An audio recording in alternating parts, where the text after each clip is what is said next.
All right, we are live. Uh, Apparently experiencing a little bit of glitchiness. This is June 16th, 2025. The IPS Evening Deprogram. I'll open up phones here tonight. And let's go ahead and just go through the recent headlines. Things are moving very, very fast, as you all know. And we've been pretty consistently tracking the direction that history is headed as steered by the fake news.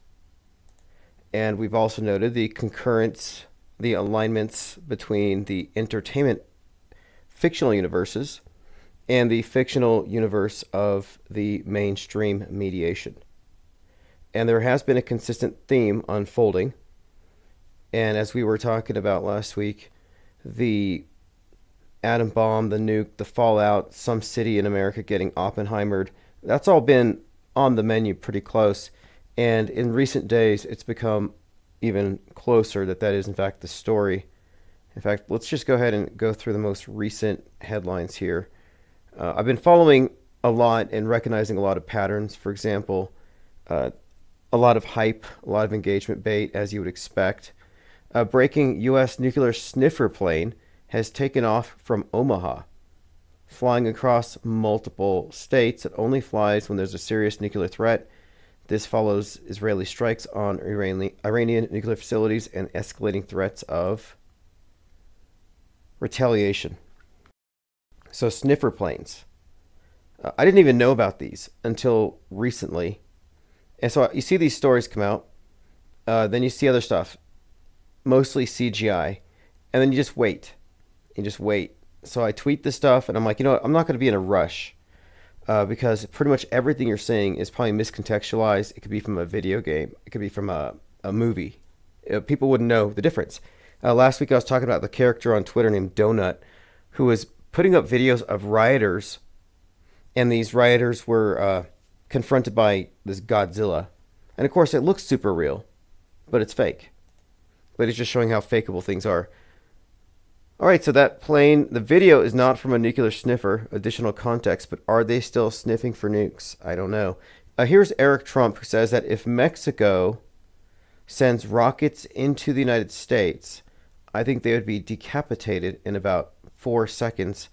I saw him on the news earlier today selling these new Trump phones, which just look like iPhones with a Trump phone case. But apparently it's a thing. You pay $47 a month. But anyway, here's Eric Trump talking about decapitating Mexico. Is that not the Trump doctrine? Yeah, you better believe it. If Mexico, let's just say that was a scenario, fired rockets into the United States, I think they'd be decapitated in about, 4 seconds flat. Of course, America. Now, why would they have to fire rockets into the United States? Wouldn't they just take them over the border? President Trump has ordered the National Security Council to assemble and be on alert. He's leaving G7 to head to D.C. So this is also in the news right now. Trump heading back to D.C. Joined by Josh Lipsock, Mazel, Suzette Ann, and Ollie Goering. Suzette Ann says, this seems to be the year their plans are coalescing and Palantir is in place. Right, there's a lot with that. Because if you remember at the beginning of the year, you had the hysterical overreaction to the airplanes that people in New Jersey thought were drones. And at the same time, Vance and Trump and Daniel Penny were at that Navy game. And there was a Palantir commercial for drones. And I started looking at this, but that's when their name really came up. But there's been a lot of this drone stuff recently.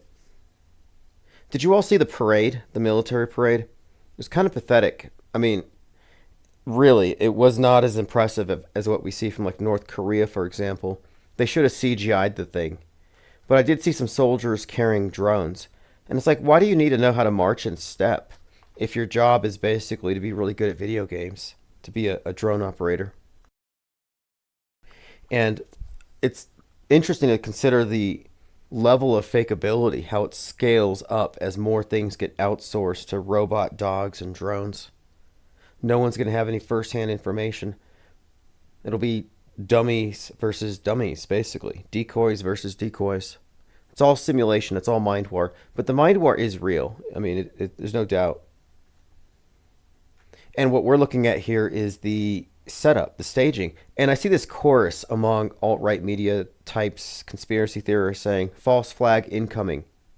Netanyahu says, I understand America first, but not America dead. Essentially saying that America has to get behind their war in Iran. And I see a lot of people suggesting that now Israel's going to do a false flag in America, another 9/11, to get America into war. And Tucker Carlson talked about this, saying this is going to bring down Trump's presidency. But as I said before, and I have to reiterate this, anyone saying false flag is either an agent, as in a paid propagandist, or they're a naive shill who's using outdated terminology that is applying an outmoded, actually a debunked model when it comes to processing media. So if somebody says false flag, they're just putting you, they're sending you back into the political horseshoe. They're getting you back on script. And I'm seeing a lot of people saying false flag incoming, so they can all act like they were prescient when something happens. But their very premise, false flag, and this is why it's fallacious, it contains the accepted premise that the event is real. The question is, who's behind it? Is it an inside job? That kind of thing. Instead of asking fundamentally, is it even real? Or could this be a simulation, a drill, a hoax? Suzanne Ann says, Trump has monetized his presidency more than any other. Right, well, his big announcement was this phone, which is better than NFTs. Yeah, and I too was expecting a slick parade. But I was in the military, and I remember drill and ceremony. In fact, I was in the funeral detail, so I was really immersed in drill and ceremony and the precision of it. And when I look at these soldiers marching like that, I don't know. It's kind of inexcusable. Maybe they were at ease marching and they didn't have to be in step, but the optics are obviously bad, and they weren't aiming to be impressive if that was their point. Fake flag is a better term, says Synchromorpheus. Right, exactly. Because if your starting point is it's real, but the mainstream is lying, we got to listen to Russell Brand and Andrew Tate to know what to think, you're still in the box. Candace Owens, she's like, it's a false flag. No, none of these people on the right are trustworthy. If they use the term false flag, they're untrustworthy because A, operatives, or B, dupes. And who do you want to follow? An evil operative? Or somebody who is like Truman in a Truman Show, totally lost and has no clue, no situational awareness, which is very unlikely for a number of these propaganda vectors to have been around this long to not know about fakery. It's highly unlikely, and their guardrails are predictable. So when one of them speaks up about NASA and Apollo 11, well, you know that they're not going to say the space station's fake. They're not going to call into question real-time space fakery from the likes of Elon Musk. Although they were willing to call the Bezos launch fake, but they fell short of really following through with it. They just said it was a DEI thing. Like a glorified Disney ride, posing as space travel. And that's a far cry from saying space travel's fake and the entire thing was a sim. Suzette Ann says, one of the Illuminati playing cards is Trump sitting on top of the world. It's called Judgment. I've seen that one. Judgment Day, which is a T2 reference. Very relevant right now. We were just talking about that assassin wearing the mask and the cop costume. Gave me Terminator 2 vibes with the villain cop shape-shifting. Speaking of playing cards, the PSYOP trading cards will be going out this week. So if you ordered those, they will go out immediately after. I'll put the remaining 20 sets up for sale, but I want to get those who did the pre-sales because they finance the operation. And once the next set of 20 sell, I'll be ordering 24. I'll be adding 12 new designs. So it's going to scale up. Emilio says, Peace 33. Yeah, thank you for joining. Today is the, day 5 of this Iran Israel thing, a fireworks show, I was going to say. Because that's what it is to me. It's a fireworks show.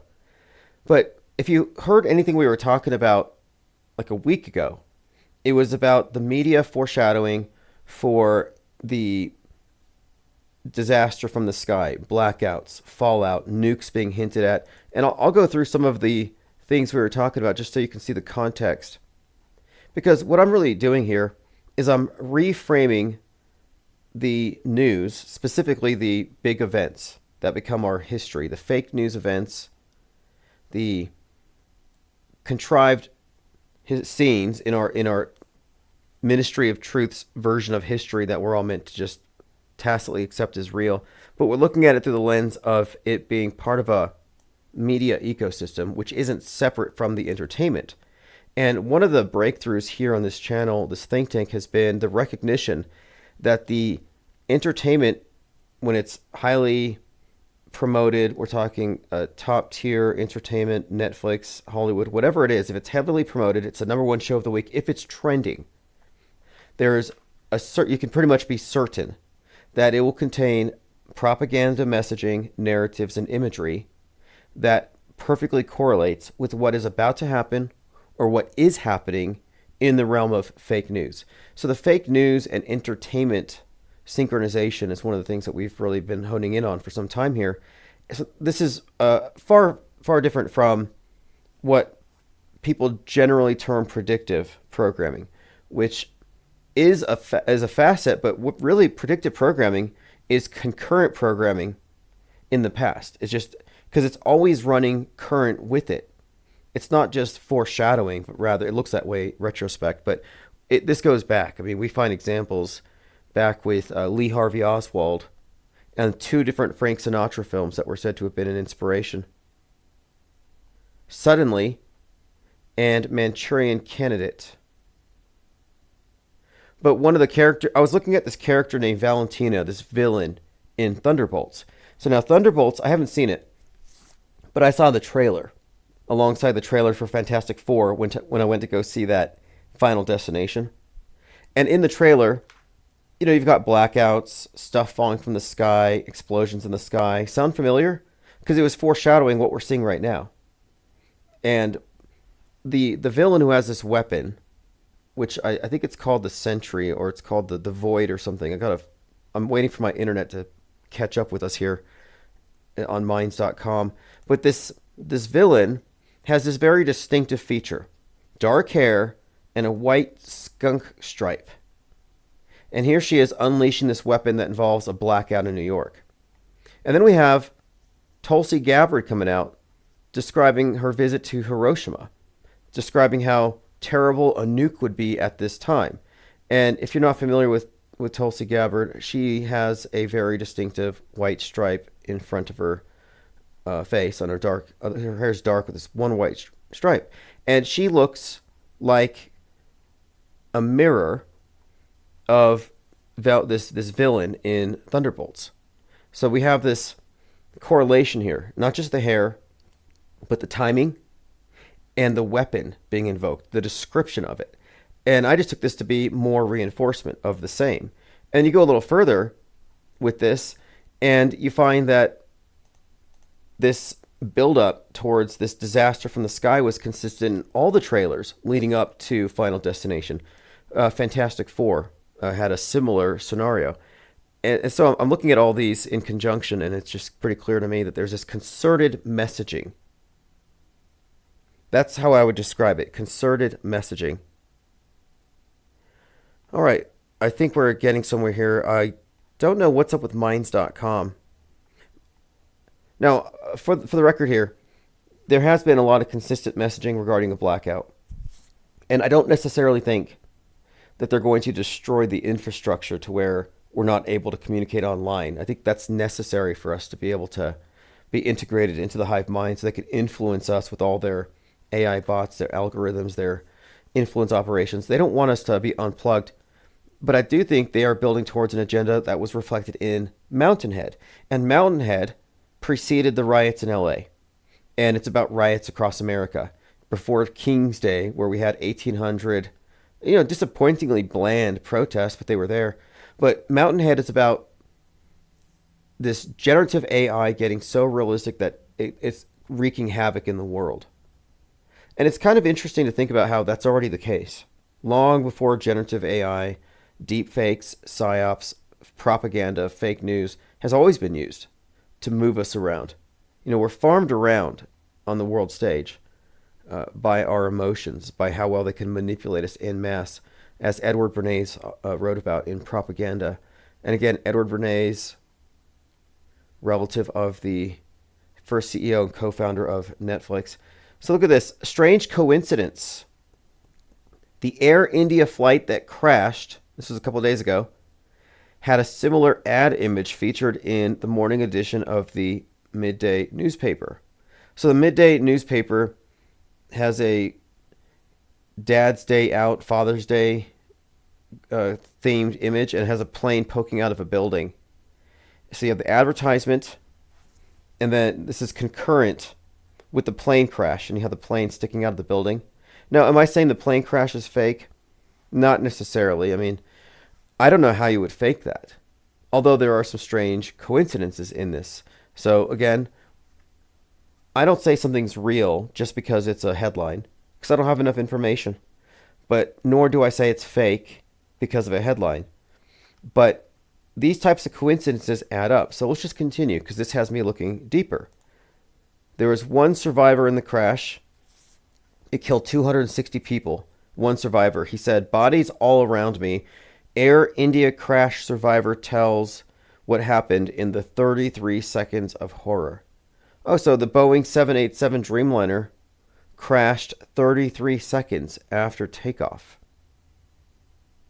Another strange coincidence, I guess. I mean, 33 does seem to be very prominent in hoaxes in general. And then there was something else that added to the story. There was a Thai actor who cheated death in a plane crash 26 years ago. Now, I'm not getting all into the numbers here, but 260 dead, 26 years. So if you get into numberology and gematria, 260 and 26 are related because the zero doesn't count. But this Thai actor cheated death in a plane crash 26 years ago. He said he was struck by a haunting parallel between himself and the sole survivor of the Air India disaster. Quote, "The survivor of the plane crash in India was sitting in the same seat as me, 11A," he wrote. Goosebumps. Seat 11A has become the focus of intrigue after it was revealed as the spot where the survivor sat before it went down, when it went down, 33 seconds after takeoff. It says here, killing 241 others on board. So I'm not sure if the full number is 260 or 241. Anyway, it goes on to say, he was assigned the same seat number on Thai Airways Flight 261 that crashed into a swamp during a botched landing attempt in Bangkok, December 11th, 1998. So just another actor who had an eerie coincidence in that he was in seat 11A. When I go fly again, and I will, and I can, and I'm not being a hypocrite for flying, but I'm going to insist on seat 11A. But I'm just pointing out, if you believe in chemtrails and you fly, you're a massive hypocrite. Can you imagine? It's like, hey, I believe that airplane is actually conducting biological warfare and it's spraying chemicals on us all. Or it's destroying the weather, blocking the sun. That thing is evil. But I'm going to ride one so I don't have to drive. I'm going to go fly in one. No, if you fly in an airplane and you're aware of chemtrails, you're basically a participant in what you could construe as a war crime, chemical warfare, environmental destruction. I mean, how can you sleep? So there is like a conference, and that's what's always struck me as kind of ironic. It's like, how many of these people fly to these conspiracy theory conferences on these planes, which they believe are deadly weapons? Estevan says, long live IPS. Thanks for joining. Yeah, 33 always, but 11A. That seat's the price is gonna go up. Because yeah, you're right, you can pay for the seat, you can reserve it. I don't know how we got out of the plane. I saw some conflicting accounts, made me think it could be fake. What would be the incentive behind faking something like this? It's a good question. But again, the coincidences that they draw our attention to just kind of get me thinking, okay, this could be scripted, could be faked. I'll leave it at that for now until I get more information. I saw a video of the crash and they show him walking out of it. I don't know how it happened, but I guess the plane fell apart into a couple of pieces. But I find it hard to believe. All right, let's continue here. I've just been doing a little bit of background research to try to understand what the next plot twist could be. And so I was looking into The Sum of All Fears, which is a Tom Clancy, who also did Hunt for Red October. But Sum of All Fears is considered to be prescient. It predicted in many ways elements of 9/11. But interestingly enough, in the book, it was terrorists that were basically from the Middle East. But for the movie, in order to not be offensive and to not promote negative stereotypes about Muslims or Arabs, they changed it. So for the movies, the terrorists became white nationalists, because apparently that's not offensive. So filmed before 9/11 for a summer 2002 release, Sum of All Fears, starring Ben Affleck, changed the terrorists who deploy a nuclear device to blow up Baltimore. In the original novel, they were Arabs. In the movie, they were neo-Nazis, pretending to be Russians, hoping the attack would justify a rekindling of the Cold War. But it's also notable here, Ben Affleck was in it, because he was also in Pearl Harbor, a terrible movie. And it came out right before 9/11. And 9/11 was this generation's Pearl Harbor. I thought it was convenient. And the movie just essentially had planes crashing, patriotism, go fight the bad guys. What you'd expect, but it was part of this build-up. The PSYOP trading cards will be shipping out this week. I have a lot of orders to sort and ship, and as soon as they're out, I'll put the remaining 20 sets up in the store. But I don't want to sell the rest of those yet. I want to hang on to them until I have everybody's pre-orders shipped. Mizell says 11A is right there on the left wing first row of Econ. Diana Souther says, a 75-year-old right-wing man told me the sky is no longer blue as we looked at a very blue sky. I told him the sun isn't yellow anymore, and he agreed. Yeah, that's pretty funny. It's just, I think it's pessimism. I think some people they're reassured by it. Like, yeah, the sky used to be blue, now it's white. And the sun was yellow, and it used to smile. And now it's just like it's like a dying, it's like a spotlight, but it's clearly dying. Or Richie from Boston says the sun burned out and they replaced it with a sun simulator. But what's funny about these individuals is they'll say, well, you don't remember life before chemtrails. Back when I was a kid, we didn't have these types of clouds. But no, you could find examples of clouds being categorized 100 years before airplanes, and cirrus clouds were a common feature and are. And those are the clouds that are created artificially by hot air that comes out of the exhaust of jets.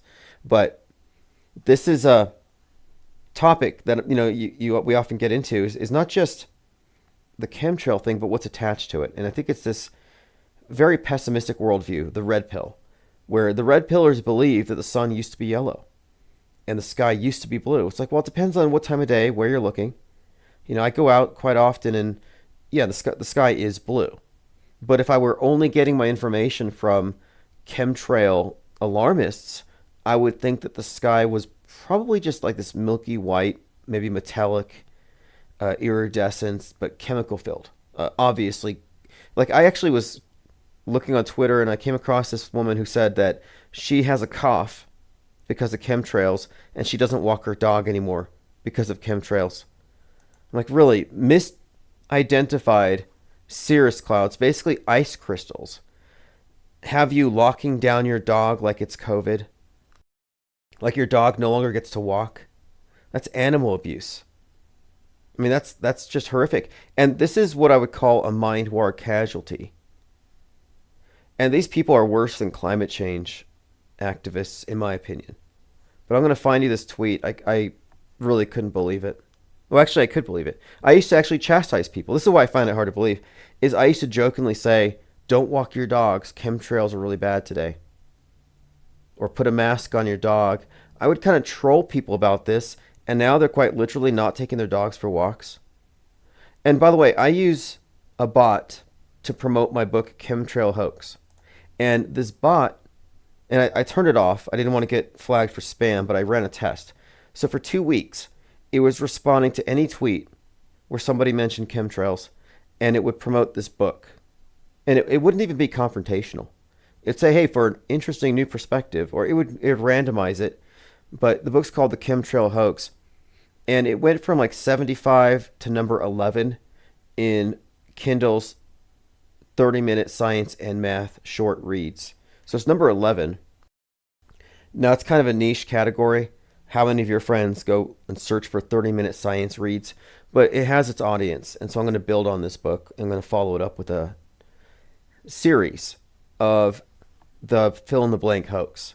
And I'm going to address various hoaxes that truthers fall for. The next one will probably be the Mandela effect hoax, the anti-vax hoax, the fill-in-the-blank, or the false flag hoax. That's an important one. But I'm going to go through and essentially, disabuse a lot of truthers of the various orthodoxies that keep them locked into this nightmare where they're so afraid that they can't walk their dogs anymore. What's up, Rocky USA? Thanks for joining. Tunax, Jamarian May. Lean Dion says vinegar pills can fix all ill effects. Right. Right, vinegar pills. I hadn't thought about that. Now, boiling vinegar, according to Crow 77777. Now, let's talk about this for a minute. I invited Crow 77777 to have a debate about chemtrails. He's a chemtrail alarmist who also believes that you can boil vinegar in your front yard and it will dissipate chemtrails and give you blue skies again. And I want to debate this with him. But I remember thinking about this person very critically. And I was just of the opinion that somebody with his level of experience in photography would be able to see through a lot of the glitches or the mistakes that would cause somebody to arrive at the wrong conclusion about what you're photographing. For example, he's photographed the fact that we have a second sun or a third sun. I don't know how many suns we have now. One of his videos, his documentaries, was the second sun. And I remember how this was replicated by Mick West by putting a piece of glass over the lens of his phone or photographing the sun through a glass, like a window. So no, there is no second sun. But you would think that a veteran photographer would know a glitch from an authentic, artifact out there that he's actually photographing, an actual like celestial body that nobody else noticed. But that made me think this person might be something of a, I don't know, a confabulator, or maybe he's taking advantage of the ignorance of the people that are following his channel. I'm not quite sure. But he got his notoriety through something called the lunar wave. And the lunar wave is this phenomenon where, recording the moon, it would appear to have a wave go through it. And this was evidence of the moon being holographic. The moon is just a projection. And this sufficed as an explanation for a lot of people for some time about the moon being fake or being like a projection, because you had this video. But I thought, well, how many ways could you replicate this? And can we rule these out? Like, let's say you had a cell phone on vibrate and it's touching the tripod. Well, that would create a similar effect. Or something along those lines. Maybe recording the moon through a reflection like in a pool. Like, what else could create this wave? And in my research, I came across wingtip vortices, which are what happens when a plane is flying by, and of course behind it, it has this disturbance in the atmosphere, which when it passes by the moon, and if you're recording the moon, it will create this ripple effect. So this is a very well-known and well-established and well-understood phenomenon. Like, the moon can appear to wave if it's in your field of view, if the same field of view as an airplane passing in proximity, because what you're really seeing is just a distortion in the atmosphere. So now, having thought about this, I thought, well, how is he not aware of wingtip vortices? Why wouldn't he compare this and then revise his understanding of the matter? But again, we're talking about Crow 777. And then I came across this. There was a man named S.C. Crow, another Crow. And this crow observed a phenomenon where the wingtip vortices, and this is during the daytime, not at night filming the moon, but the same ripple effect, the same vortices would actually disturb the contrails and cause them to twirl a little bit. So if you look at the image on the screen, this is a condensation trail that isn't the usual shape, as you can see here. And you'll see different shapes, but this is essentially the result of what they call crow instability. Wingtip vortices disturbing the atmosphere as evidenced by the condensation trails. This is analogous to wingtip vortices causing an apparent a wave through the moon. It's the same phenomenon, but I just think it's interesting that the person who identified this is named Crow. So the Crow instability, and the person who has come across the lunar wave is going by Crow. Now, I just think it's an interesting observation that they have the same name and they've observed the same thing. One person has correctly identified it and the other has misdescribed it wildly. But I don't think he's going to debate. And the reason why is that there are certain conspiracy theories that are put out there for a reason. The Pentagon recently admitted that UFOs are bullshit. Area 51 is a hoax.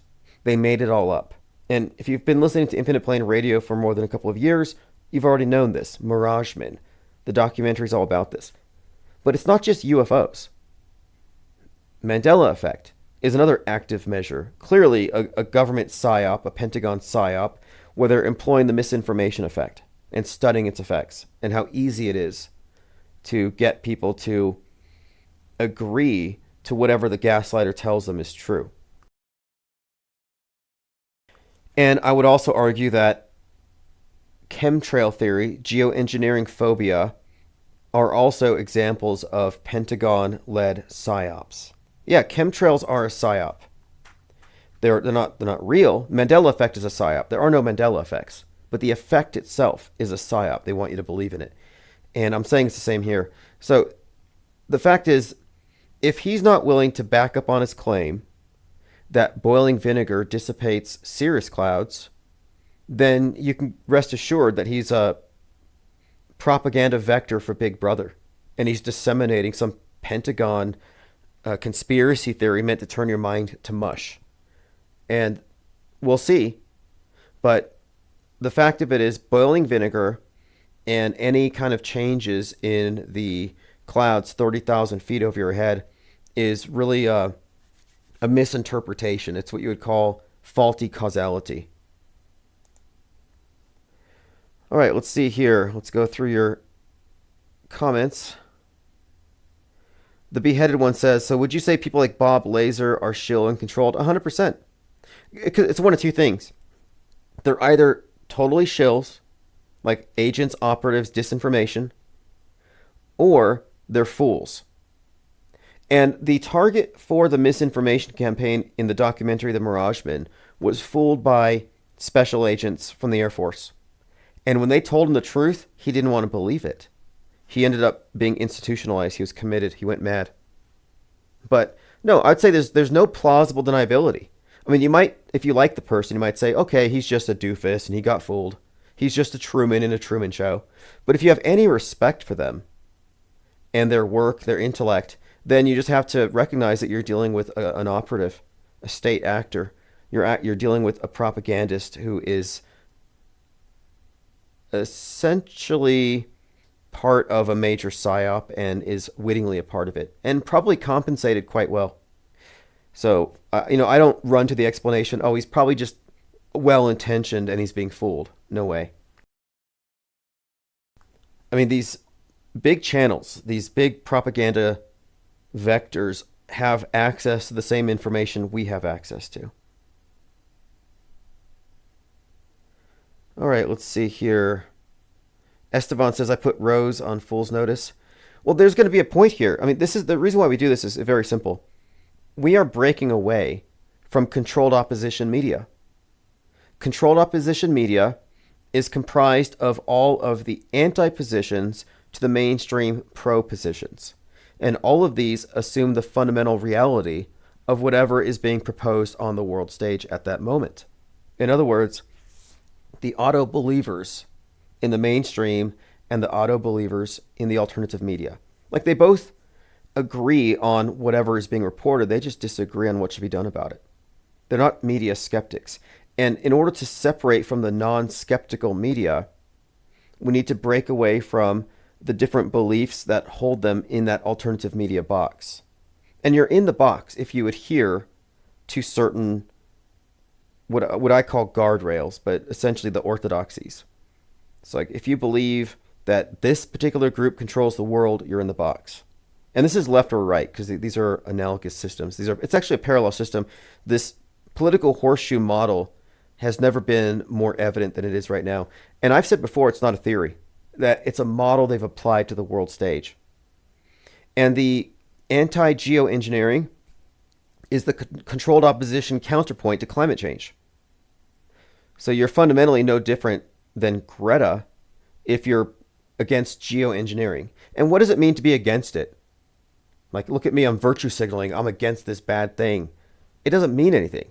But the fact you're taking an anti-position aligns you with a whole lot of other stuff. Like, for example, I often talk about how the mainstream media rests upon an edifice of lies. Even if it's telling the truth, it's still a liar. And its selectivity is part of its worldview construction. So just taking a position also puts you on top of that same edifice of lies. And I'm just saying, get off of it. This is off-world stage. And I'm not taking any of their positions because it's all part of getting you corralled. But in 2025, if you're still pushing false flag theory and chemtrails, you're either a dupe or an agent. And it's going to become very clear before 2025 is up, who is who. Who has plausible deniability, who's a state actor, controlled opposition, crisis actor, who's a shill, and who's authentic and just too simple to see their way out of it, which is fine. I'm not being critical of people who are stuck in the box. I just want to create a distinct body, a self-aware demographic outside of that box. It actually helps for them to self-identify. Like, hey, these are my red pills. These are my issues. This is what I believe. That's fine. Because what we're doing is we're separating from believers. And it doesn't mean we're just ignoring what the believers believe. It means that we know more about what they believe. Because the believers, and this is all of them, by definition, practically, they're low information. And we are informed disbelievers. And what weighs more? Informed disbelief or low information belief? So I'm amassing all of the informed non-believers because what we have here carries more weight than the flippant opinions of the programmed. Let's see, let's continue. I'm going through your comments. Velo says, Guerra rubbed me the wrong way and when he repeatedly said, get out of Seattle. A lot of people aren't fully up to speed with what we're talking about here. You have to remember, too, that we're pretty much cutting edge because you have two different modes of consuming information, active and passive. The passive mode is accepting it as fundamentally true if it's broadcast. So you're like, oh, it's a headline, it's pretty much true.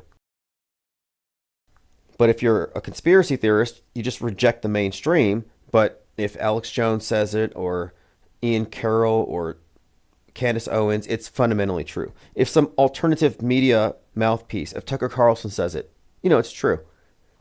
So you have these two sides that are passively accepting as true the information coming from their chosen sources.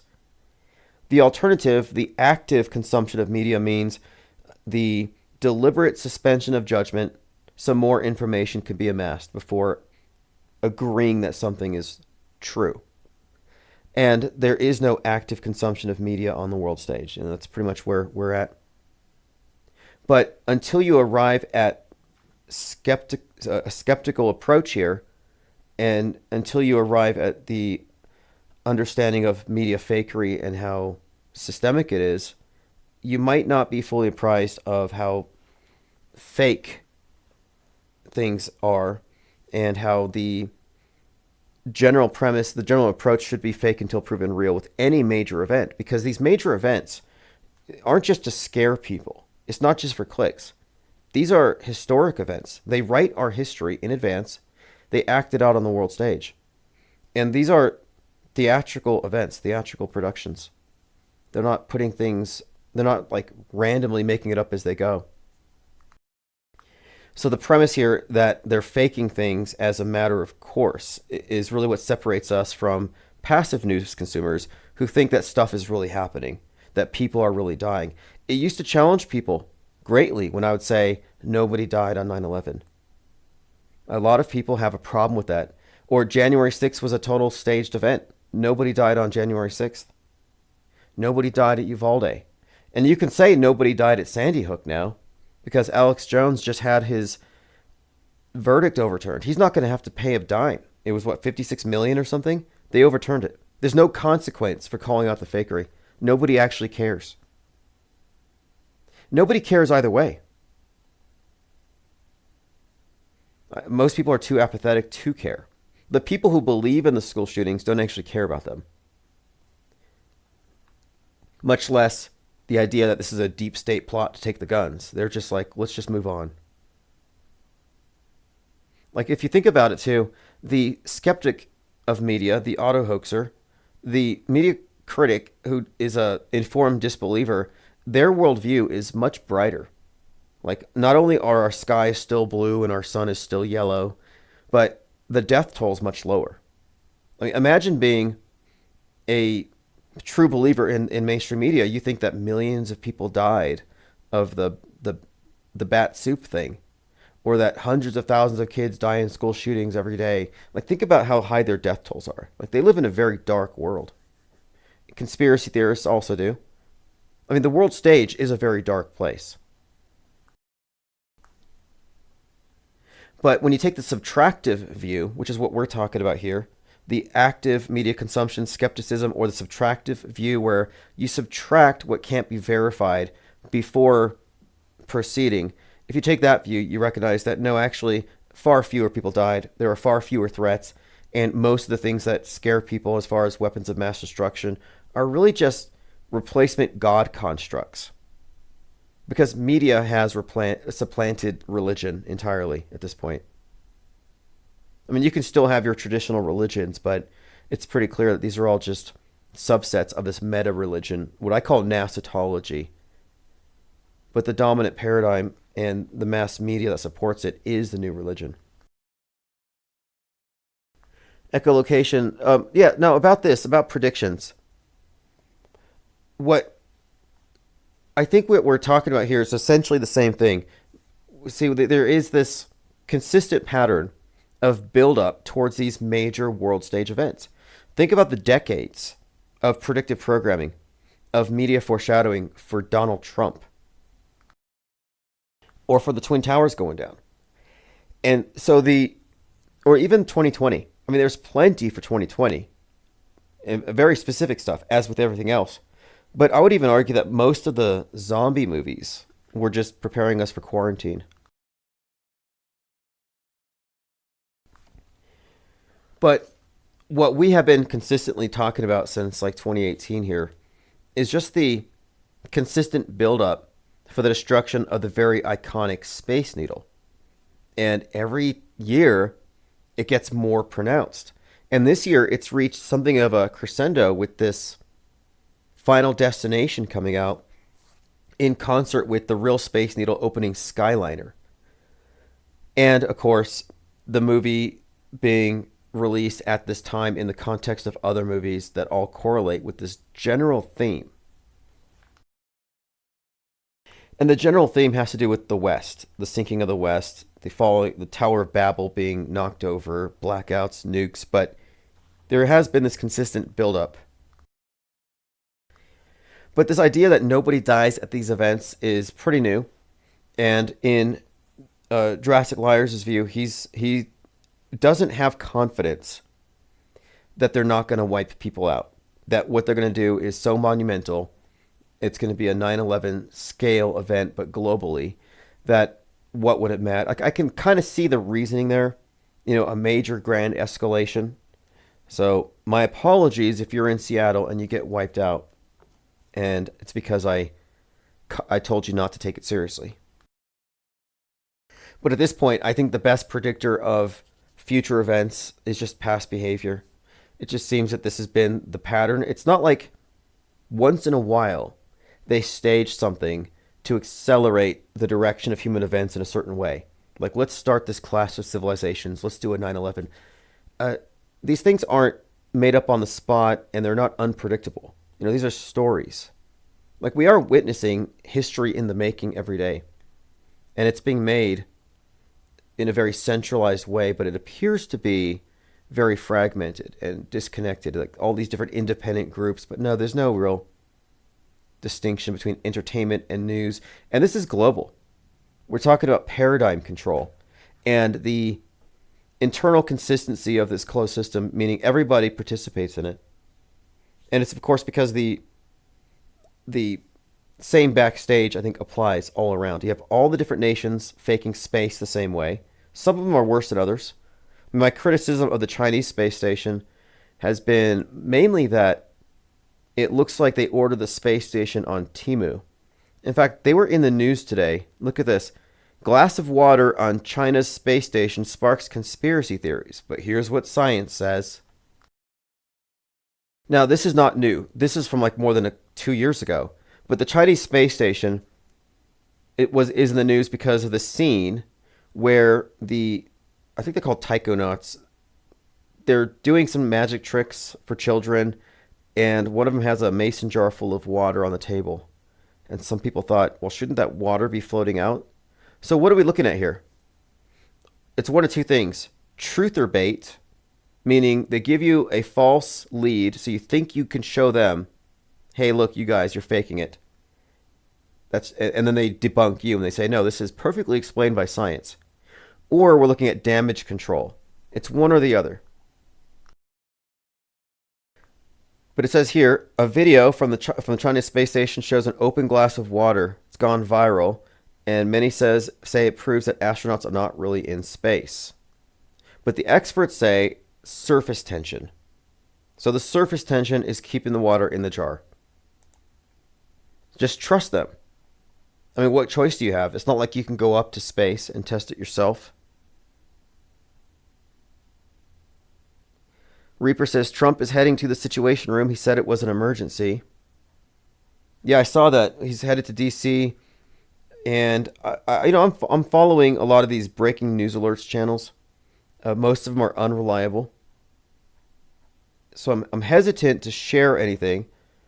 But for the most part, it looks like a significant escalation that has put onto the world stage the possibility of America getting some kind of retaliation. In fact, Netanyahu hinted at New York, and many have taken this to be a threat from him, as in, we're going to get false flagged.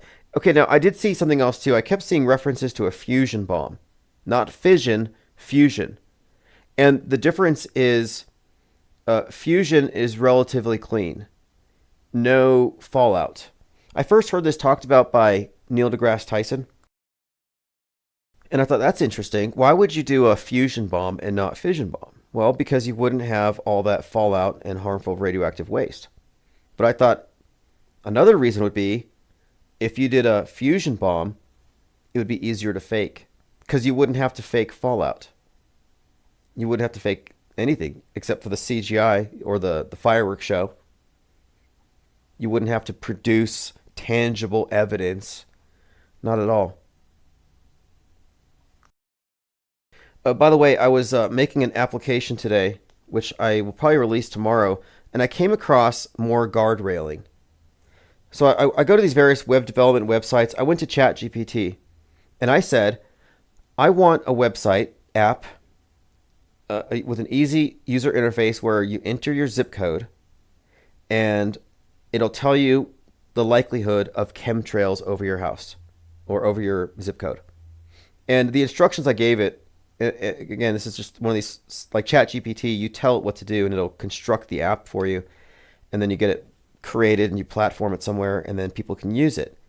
So I built an app today And the way it works is it follows the weather and flight trackers, and it gives you an estimate to the likelihood of a persistent condensation trail left by these planes based on altitude and temperature and other factors. So it's a contrail predictor that will tell you about specific flights. But then I said I want it changed so that it says chemtrail predictor. So the point was I wanted a website where chemtrail people can go into their zip code and they'll know if it's safe to walk their dog. And I know I can get a ton of traffic for this. But the interesting thing is it would be able to show you a real-time map where the contrails would be based on flight paths. So you would be able to look and go outside and say, hey, look, it matches. There's a big pentagram above my house, or a big, crisscrossing lines. But these plumes, these persistent trails, would be predicted by this app. But I specifically wanted these condensation trails to be misdescribed as chemtrails. So I went to this site. I'm doing the app, and it says here, this application uses neutral scientific terminology that can be easily rebranded for different purposes, and it'll maintain the same core functionality. So I said, swap atmospheric trail for chemtrails. And it said, I'm sorry, I'm not able to assist with that. And I tried different terms. I could not get any of these AI-driven development sites to help me change a contrail prediction site to a chemtrail site. And I thought, okay, this has got to be intentional. Like, this is what I call a guardrail. So I say, okay, now swap atmospheric trail for persistent trails. And it says, sure, I'll update the branding and add persistent trails throughout the application. So this is just one of these areas where, and I kind of expected it, where you can tell that they put political correctness, or a form of it. They put a certain, they've given a worldview to AI. AI operates from the context of mainstream mediation and in opposition to alternative media. It doesn't mean it's not going to work, because I'm going to go into the app and change it myself.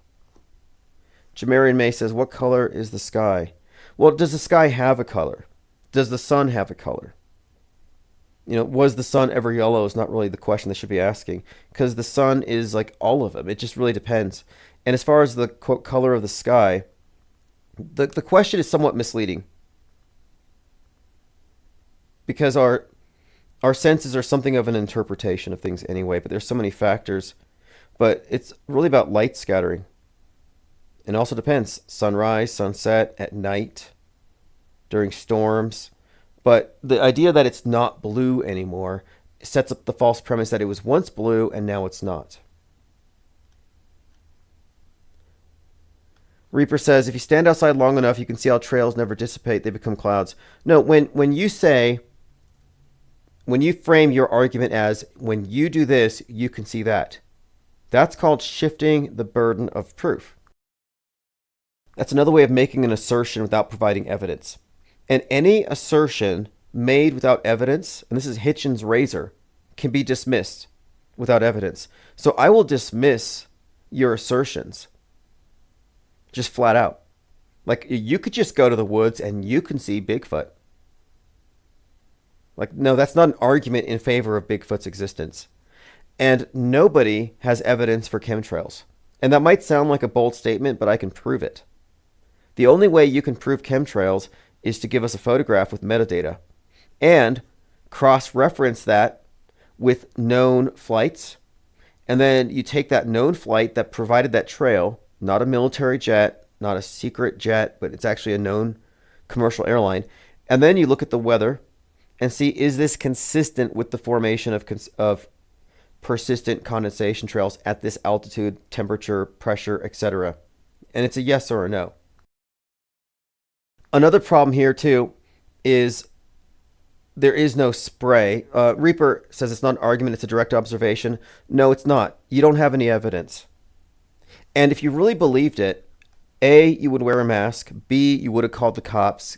You would be severely alarmed. You don't really believe it. I think it's a nice notion for some because it confirms this idea that you're being oppressed, that you're being poisoned, that there's some bad guys at work, but you don't have any evidence. Rico says you sound like a shill. You sound like a sheep. You sound like somebody who can't see through a simple loaded question fallacy. You seem like someone who falls for a simple appeal to motive fallacy, faulty causality. If you fall for multiple logical fallacies, you're a fool.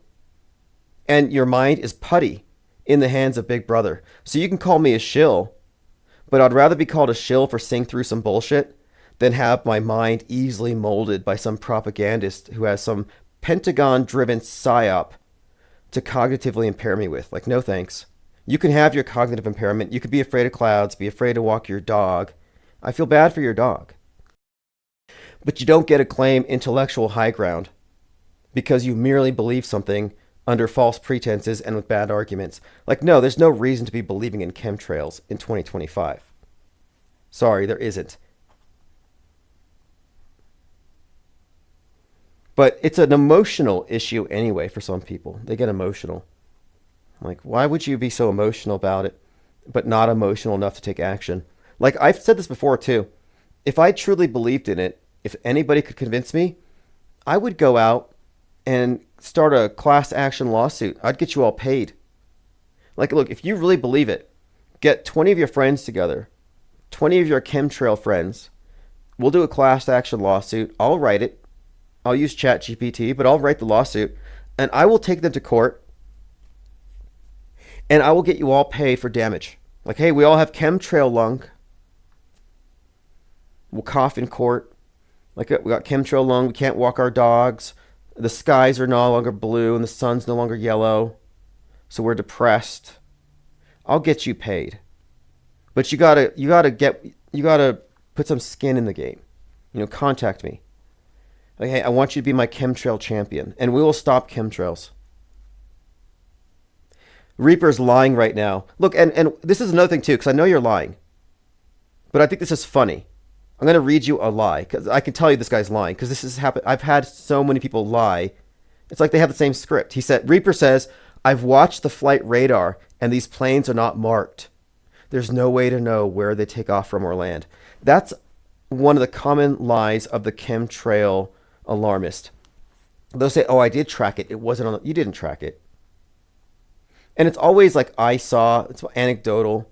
But you don't have a photograph. No, you know you're lying, Reaper. We know you're lying. You're fibbing. It's childish.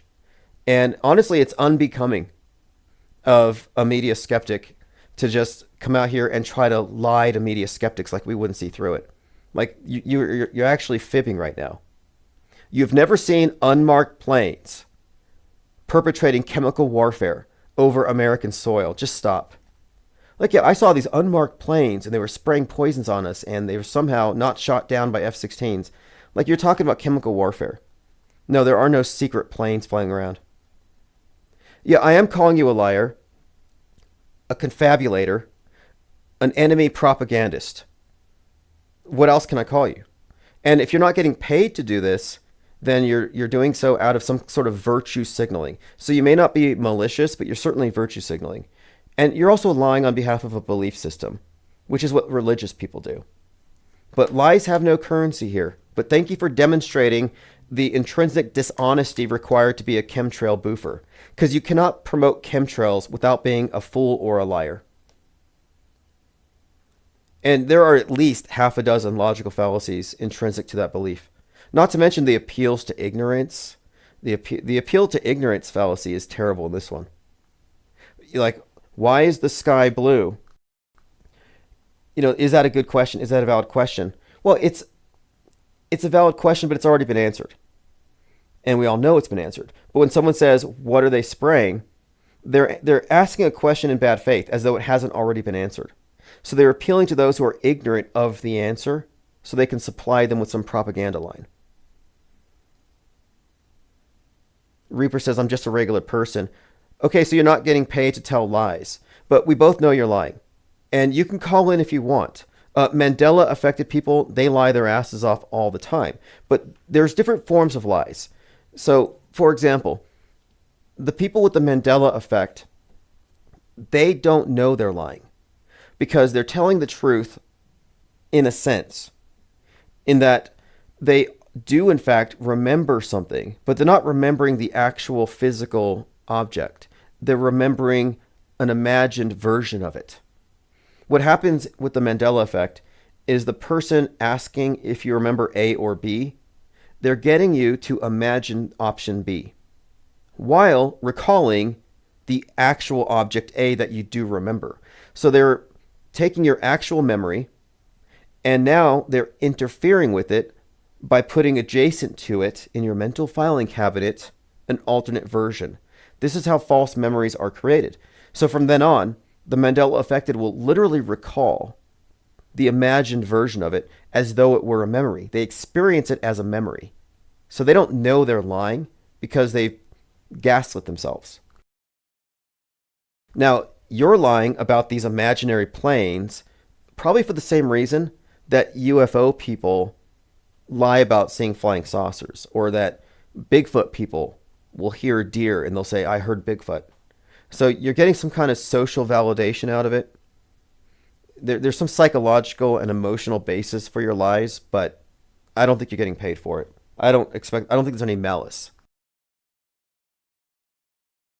Nor is there any malice in me calling you a liar. But I think, the beginning of wisdom, was it Confucius who said, beginning of wisdom is to call things by their right names.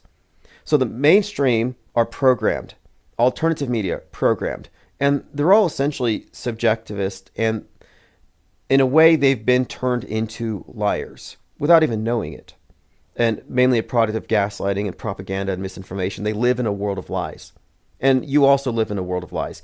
And you've accepted a faulty premise and a belief system, and now you're lying to reinforce it because it's being challenged. A lot of people will get defensive when their beliefs are challenged, and they will lie reflexively to defend those. Brian Stavely, who's now a real estate agent, so I don't know if this is proof of the Mandela effect. It's like, did he shift realities to a better life from being a YouTuber barely scraping by to selling homes? But once he said, I remember the episode of Lassie where Timmy fell down the well. Because that's a common Mandela effect. And I'm like, okay, so Timmy fell down the well. How did they get him out? He had no answer. I caught him in a lie. He lied because there is no video footage of Timmy in the well. Now, did he know he was lying? I think he was recalling something he'd imagined frequently. Because as a Mandela effect promulgator, he talked about Timmy in the well every day. He's like, everybody knows Timmy fell down the well. If you say that 10,000 times, it'll become very easy for you to say, yeah, Timmy fell down the well. I remember. All right, let's continue. Synchromorphy says, or a hypochondriac, a fear-based mindset that imagines bodily harm, often invisible or undetectable. I used to think similarly, but I got over it.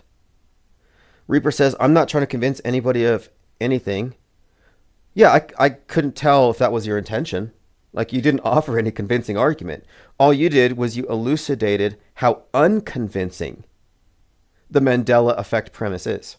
Like, there's no evidence for it. The best you have are these anecdotes about magical secret planes and stuff, but you're speaking from a place of total ignorance about the official version. Like, here's a starting point. Like, if you really want to get somewhere with this, before you can assert the existence of chemtrails, you must first debunk or refute the existence of condensation trails. Now think about this. Do condensation trails exist? Yes or no? Are they repeatable, testable? Can you create them on demand? If condensation trails exist, then you have a problem, because chemtrails and condensation trails kind of occupy the same space. It's one or the other. It can't be both. Reaper says, I don't believe in Mandela effect. Good. Good. Very good. Now, you believe in chemtrails and geoengineering, I'm sure, but the best you can say is, I believe in these things, but you don't know them to be true. Like, there are people who legitimately believe in unicorns. Doesn't make them true. People legitimately believe in aliens at Area 51, even though it's an admitted lie. Doesn't make it true. So you might believe that there are poisons being sprayed on you from secret jets that only you can see, but it doesn't make it true. So your claim is very weak. It's a low information, evidence-free claim based on paranoia and, I guess, the conspiracist belief system. And I would compare chemtrail belief to CO2 phobia exhibited by leftists. But I'm just letting other people know, I'm just pointing this out, that yeah, we do have people who still assert these things, but that's just a bad habit. Like false flags don't happen either. Like there are a lot of trutherisms that really just need to be deconstructed. I wrote this book on chemtrails to do people a favor in this matter. Because if you go with chemtrail theory, now you're put into a box. Direct energy weapons, and also there's a dialectic here.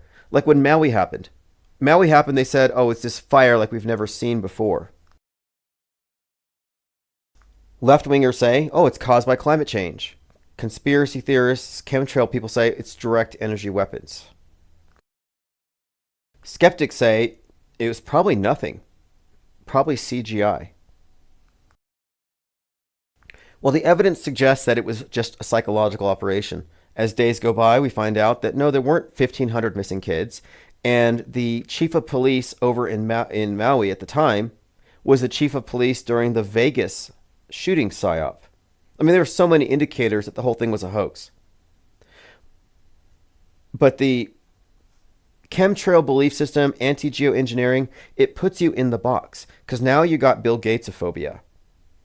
And Bill Gates and Elon Musk are perfect examples of these made-for-TV villains. So if you're on the left, Elon Musk is a villain.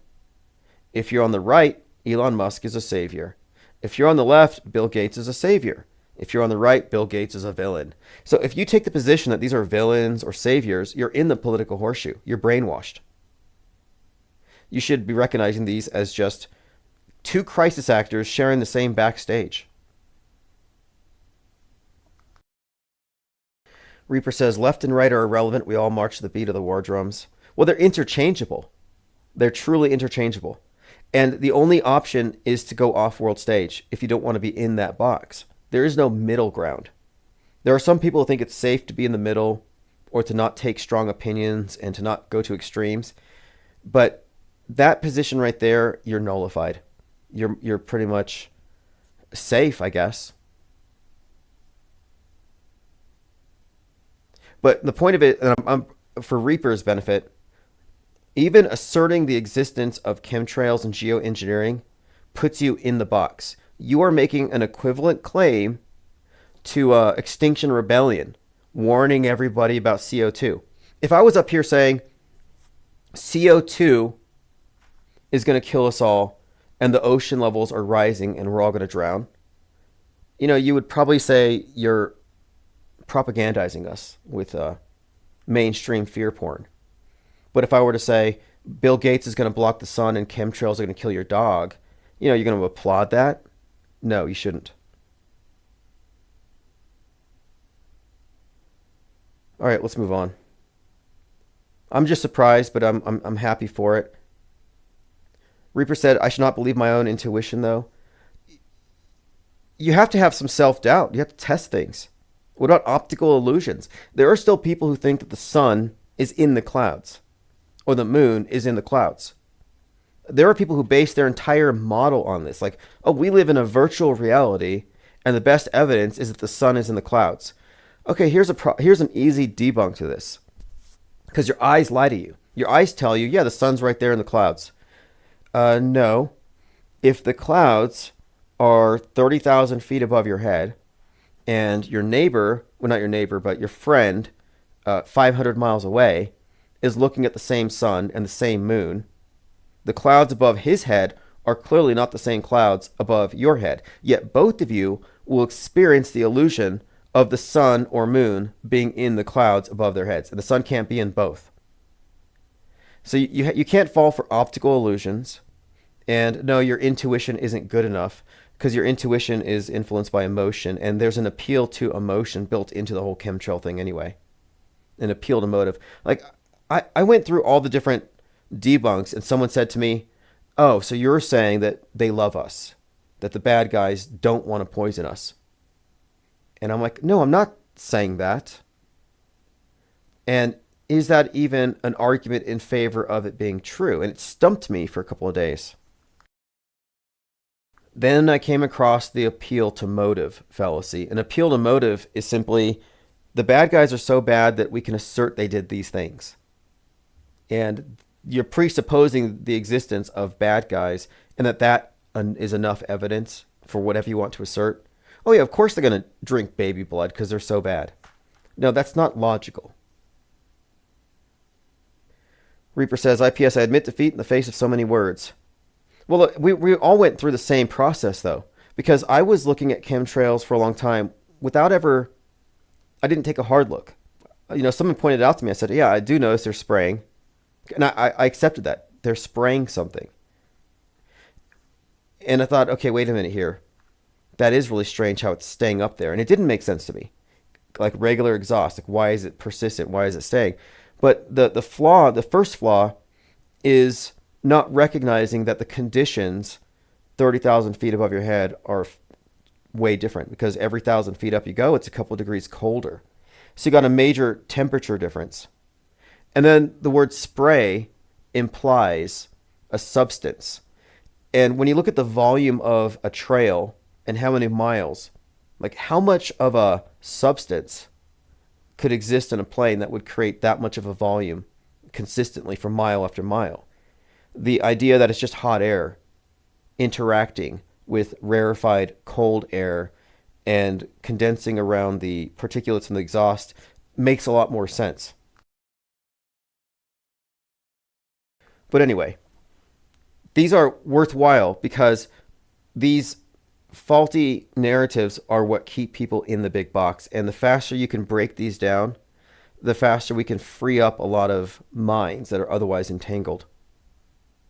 The false flag thing is still worth debunking. Anybody who still believes in false flags or uses that term needs to update their software. You're operating off of a faulty premise, because false flag assumes things are real. And I'm seeing all the mainstream truthers right now. They're all just chanting, there's going to be a false flag. So this doesn't really inform anybody, because now everyone's going to be looking at it as something's going to happen, but Israel did it. That's when they say false flag, that's really what they mean. Iran's going to be blamed, but they're just the scapegoat. But they're not going to question, did the thing even happen? And everyone, like all the usual suspects, are chanting false flag, false flag. So here's Candace Owens says, I'm back from maternity leave just in time for World War III. Today we discuss Netanyahu's obviously planned war and laughable propaganda, plus some interesting intel I received regarding Musk and Trump. It's Candace Owens back from maternity leave. I asked her, I'm pretty sure you're faking the pregnancies. Like, I know she faked her Christianity, her conversions, purely performative. Why would we think these pregnancies are real? You don't think they could fake those? Like, I think Candace Owens' babies are fake. Not even crisis actor children, like rented children, like the Obamas' children. Like, I'm thinking these are just straight rubber dolls, like the hyper-realistic ones, like the ones they used after 10/7. All right, moving on. We talked about the 33 seconds of horror before the plane crashed and the survivor got out. Seat 11A. Again, that's where you want to sit next time you take a flight. As long as you're not a chemtrail believer. I got started on this because of that. Like, I just don't want any of you flying. This is a simple statement, but I'm working on Auto Hoaxology 101 3rd edition. So I'm getting all of the axioms together. And this is another one. Mainstream entertainment is a propaganda vector for PSYOP reinforcement content. A lot of what passes for entertainment, or a lot of what entertainment contains, is PSYOP reinforcement. I'm trying to come up with better terminology than the usual stuff that doesn't explain it well enough.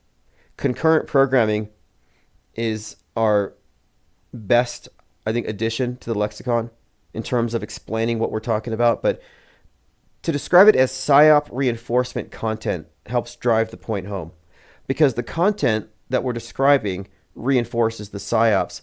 Like if we were to look at the news right now through the lens of Mountainhead, Thunderbolts, and Final Destination, and Sinners, it would make a lot of sense. You know, Sinners is one of the top performing horror films of all time.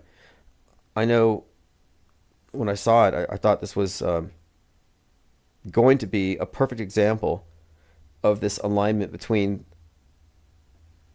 entertainment and world stage, and absolutely. So it achieved a record-breaking opening weekend for an original film, the highest-grossing original live-action movie since Inception. Also holds the record for the highest-grossing R-rated movie released during an Easter weekend. Quite a lot about it, but Mountainhead, even more recent and even more prescient. I mean, it certainly foreshadowed the LA riots. Lord Laney says, if her pregnancies aren't fake, her kids will surely play a part in the metascript in the future. Well, I would say so. She's been an instigator for some time. I really wasn't paying much attention to Candace Owens until I saw that she was married to the CEO of Parler, which led up to January 6th. Parler was this alternative Twitter platform. And then she gets behind White Lives Matter. And this is when I started to see then Kanye, but Ye, bringing this Black Skinhead character to life. And Black Skinhead was a song that came out in 2013. But White Lives Matter, and it was like this fashion statement that he made, this fashion show, White Lives Matter shirts, and Candace Owens was with him. So I'm like, why do they have two black celebrities promoting a white supremacist slogan? You know, what is the idea here? And so it's this helter-skelter, black-white duality thing, but there's some kind of symbolism here, I thought. There's something that they're promoting here. But I noticed this is a pattern with Candace Owens, where it's almost like she's used to deliver messages simply because as a black female, she can say things that a white male could not without being called racist and sexist. I mean, a number of people have pointed out how she's BFFs with Andrew Tate, Russell Brand, and Harvey Weinstein. Like she's defending all these, paragons of toxic masculinity and the known Me Too types, men accused of abusing women. She befriends them. She promotes trad wife values, even though she contradicts it. Like a lot of internalized misogyny, or she's a Poe, one or the other. But anyway, I started following her after the White Lives Matter thing, and I realized, okay, she's part of this bigger psyop. And since then, you can see how she fell away from Daily Wire, and she went into conspiracy, and now she's in what you would term the woke right. But if you look at it, it wasn't like she fell from grace or she made Ben Shapiro mad. It's all contrived. You have a number of people like she and Tucker Carlson who fall from grace from the big networks, so they have credibility with the more reactionary, radical, or woke wing of the right. And that's why they mix in with the conspiracy theories, even getting deep into the weeds with fake moon landings. Candace Owens gone into transvestigationism. She's gone deep into all this stuff, but it's because these are plants. There's no other way to describe them. They're not outsiders. They're not rogue. They're not speaking truth to power. They're all plants. Andrea says, I watched Mountainhead because of your recommendation. Steve Carell played Evan in Evan Almighty, a guy who is protected by God like Trump is claiming to be. Well, that movie is clearly based on, obviously, Elon Musk. And the Musk-Trump breakup kind of played into that movie. And it followed the movie. The movie has society going crazy because of deep fakes, because of Twitter. Riots, fires, all the stuff that we saw after the movie came out. But it seems to foreshadow what many, it's not just me saying this now, but this Disease X premise that I put out there since Twitter was purchased by Musk, that they would use X as a primary excuse for widespread internet lockdowns and censorship. Once enough mind viruses are leaked that the the entire cyberspace system is compromised, and they'll say, "Oh, this is too much. We have to agree." Sort of like 2020, we had to acquiesce that the healthy people were actually asymptomatic super spreaders, and they had to even, I think they were even more of a threat. And similarly, those of us who exercise free speech, well, we are a great threat because we can spread mind viruses. And the mentally ill can catch those mind viruses. So you have this correlation between people with weak immune systems are endangered by the healthy super spreaders. People with weak mental immune systems are endangered by those of us healthy mind virus super spreaders. Because I'm asymptomatic. I carry all sorts of mind viruses. According to Big Brother, according to the mainstream media ecosystem, if the content of my mind were dumped out there, it would be problematic. These are all mind viruses. And there's a very good series called Hot Skull. And if you ever see my cyborg penguins, oftentimes their heads are on fire. And it's a reference to Hot Skull. And it's a series about a mind virus that is spreading where the government makes everybody wear earplugs. And if you see somebody not wearing earplugs, run, because they might be infected with it. And if you hear them saying what they're saying, you will catch the mind virus and go crazy. So it was like kind of a parody or a satire, but I think it's also an example of how they're literally going to treat mind viruses, which don't really exist, by the way. But what they've convinced the public of these things. Like, my broader contention here is that 2020, the pandemic, was really just preparing us and training us for the mind virus inoculation, for the mind virus pandemic and the response to it. Because that's where their real control comes from. Not some fake virus, but the fake mind virus. I mean, really it's both, but the mind virus premise had to be trained into us. The idea of the super spreader, the idea too that you catch ideas, that you might not want to believe this, but you might be exposed to it, and therefore now you believe it. And do you accept that premise? Do any of you just accidentally go home believing something you didn't believe before because you overheard it? Or is there some processing involved here? Are you actively consuming the information and weighing it? Because most people are, in fact, passive recipients of mind viruses. Most people are not active. That's why I describe the mainstream news consumers as essentially having weak mental immune systems, or MAIDs.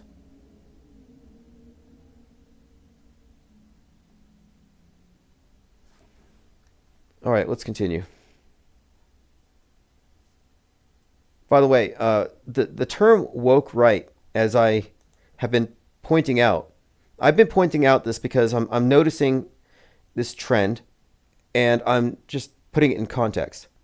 Because the concept of the political horseshoe, this theoretical model, is actually built into the structure. There's a template. And right now, this thing with Iran and Iraq is creating a very pronounced schism in the right between the anti-Israel and the pro-Israel. And it's kind of interesting because the quote woke right, the ones who are anti-Israel, are the ones who are more immersed in the identitarian politics, whereas the ones who are pro-Israel, they are kind of wokey with regard to, like Ben Shapiro, for example, canceling people who are, quote, anti-Semitic and being against free speech. But in terms of the this fracture, it's really being highlighted right now. Like, Donald Trump just called out Tucker Carlson as not worth listening to because he's not on a network anymore. Like, you're having a major schism being brought up right on time as well. Like Tucker said, if America goes to war, it's the end of the American empire and the destruction of Trump's legacy. So this is where it's at right now. And it has to do with this basic schism on this particular issue.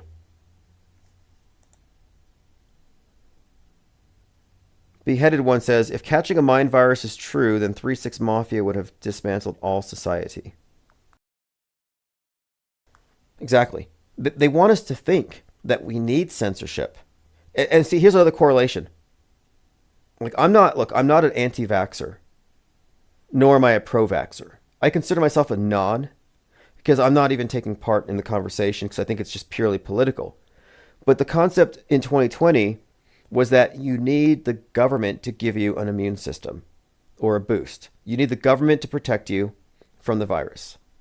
And the way they set it up was genius, because the carriers were the people on the other side of the political aisle who rejected the cure. But they want you to also think that the government needs to protect you from mind viruses, that you don't have a mental immune system.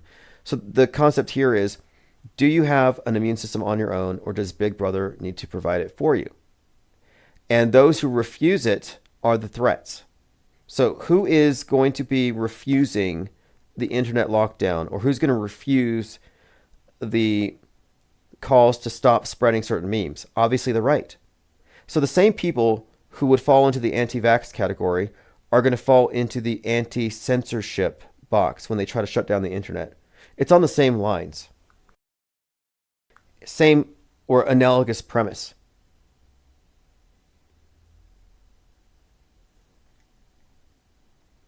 All right, let's move on. For some reason, minds.com is failing me, so let's go through my Twitter account. I earmarked a number of things. They're Already Here has dug up a lot of great Las Vegas Harvest Festival shooting footage. They're like a terrorist. Damn, someone right here got shot. Mandalay Bay. Oh, he's shooting down from Mandalay Bay, dog. Damn. The first time he was in the backstage. That was in the back. Now, this is just interesting here. This is some of the original footage that I was actually live streaming, talking about this the first time YouTube shut me down during a live stream. Because the Vegas event marked a turning point. 10/1/2017. After that date, YouTube said, we're no longer going to allow non-approved news sources to have priority during tragic events. That's when they started putting us out, because those of us calling events fake were getting as much, if not more, traffic than mainstream. I mean, at this time, it was like a dozen channels covering the latest shooting. CNN, Fox, BBC, and then you'd have 5 or 6 auto hoaxers all calling it fake. And it was kind of competitive, and they had to shut us out. But on that day, I was real time calling into question what we were saying, and they shut it down, and they never... They're like a terrorist. Damn, someone So what you hear... right here got shot. Mandalay Bay. Just random people just describing what happened, giving all the details, telling the story building. All right, let's continue scrolling down. Now look at this. I retweet things, and then I check on them later. So if I retweet it, it's not an endorsement. So the Patriot Oasis, this guy has 193,000 followers. He posts this tweet of breaking, full-scale riots have erupted in Los Angeles on Father's Day. Now he's getting paid. He's getting paid for those clicks. Now if you look at the engagement here, 278,000 people, 1,000 retweets, almost 1,000 comments. All kinds of people are commenting about these Father's Day riots. This is a truther and a patriot. Look, I don't trust anybody with patriot in the handle. Patriot is just a code for propagandists working for the alt-right media ecosystem, probably a bot. Well, it turns out that this video was not on Father's Day. So it's not a deep fake in the sense of it being AI, but it's a deep fake because it's been miscontextualized. So, deep fakery has existed long before AI. But I'm pointing out how flippant it is, how clicks are far more important than truth. And even though it's been correct, see, if I did this, if I had a tweet reach 250,000 people and it was wrong, I would be embarrassed. I would apologize. I would delete it. I would say, hey, I misled you all. I guess I need to think a little more before I automatically share something. But this person has had more than 24 hours and they have not deleted it. Why not? Because it's getting engagement. Iran military official warns Israel will not be habitable soon, says Zero Hedge. Lots of video footage like this, stuff falling from the sky. Haven't talked much about the Minnesota assassin. There's still more coming out about that story. His roommate, who works at Papa John's, he's this large guy, looks kind of sweaty. If you ask me, crisis actor, likely graduated from the Gene Rosen School of Crisis Acting. He goes from weeping and crying to laughing. They're working all kinds of hours. Didn't seem odd, no. Did he give you any emotional message said? And he can't breathe. I mean, I don't know. This guy's he's a method actor. I hear him hyperventilating 1 minute, then he's crying. One way to tell if somebody's fake crying, they hyperventilate first. But this man's very much in love with the camera. He's the former roommate of the Minnesota shooting suspect, who has been described as a mad MAGA and a madman. And I took the phrase madman, I kind of like noticed, okay, madman is kind of an interesting and very specific phrase. Because lately we've been talking about this thing called, or the movie called The Madness. And the madness referred to politically driven violence, but caused by social media that turns you mad. The mind viruses that drive you into madness, the madness. And I looked up the phrase madman because he was being referred to as a madman in so many contexts. And interestingly, an article came up, a recent article, about Matthew Weiner, the Mad Men creator. And right now he's working on a production involving John Wilkes Booth. So we're talking about a shooter called a madman. And again, the madness was one of the reasons I started looking at the phrase madman, and a couple of other reference points here. But mainly this. The Mad Men show creator is in the news as we speak. And he says he's in production in Baltimore for a Broadway run, and he's raising troubling parallels in today's United States. Everything in the play sounds contemporary. Every argument about the North and the South, the rich and the poor, white and black, every single aspect is going on right now. So he wrote a play about John Wilkes Booth.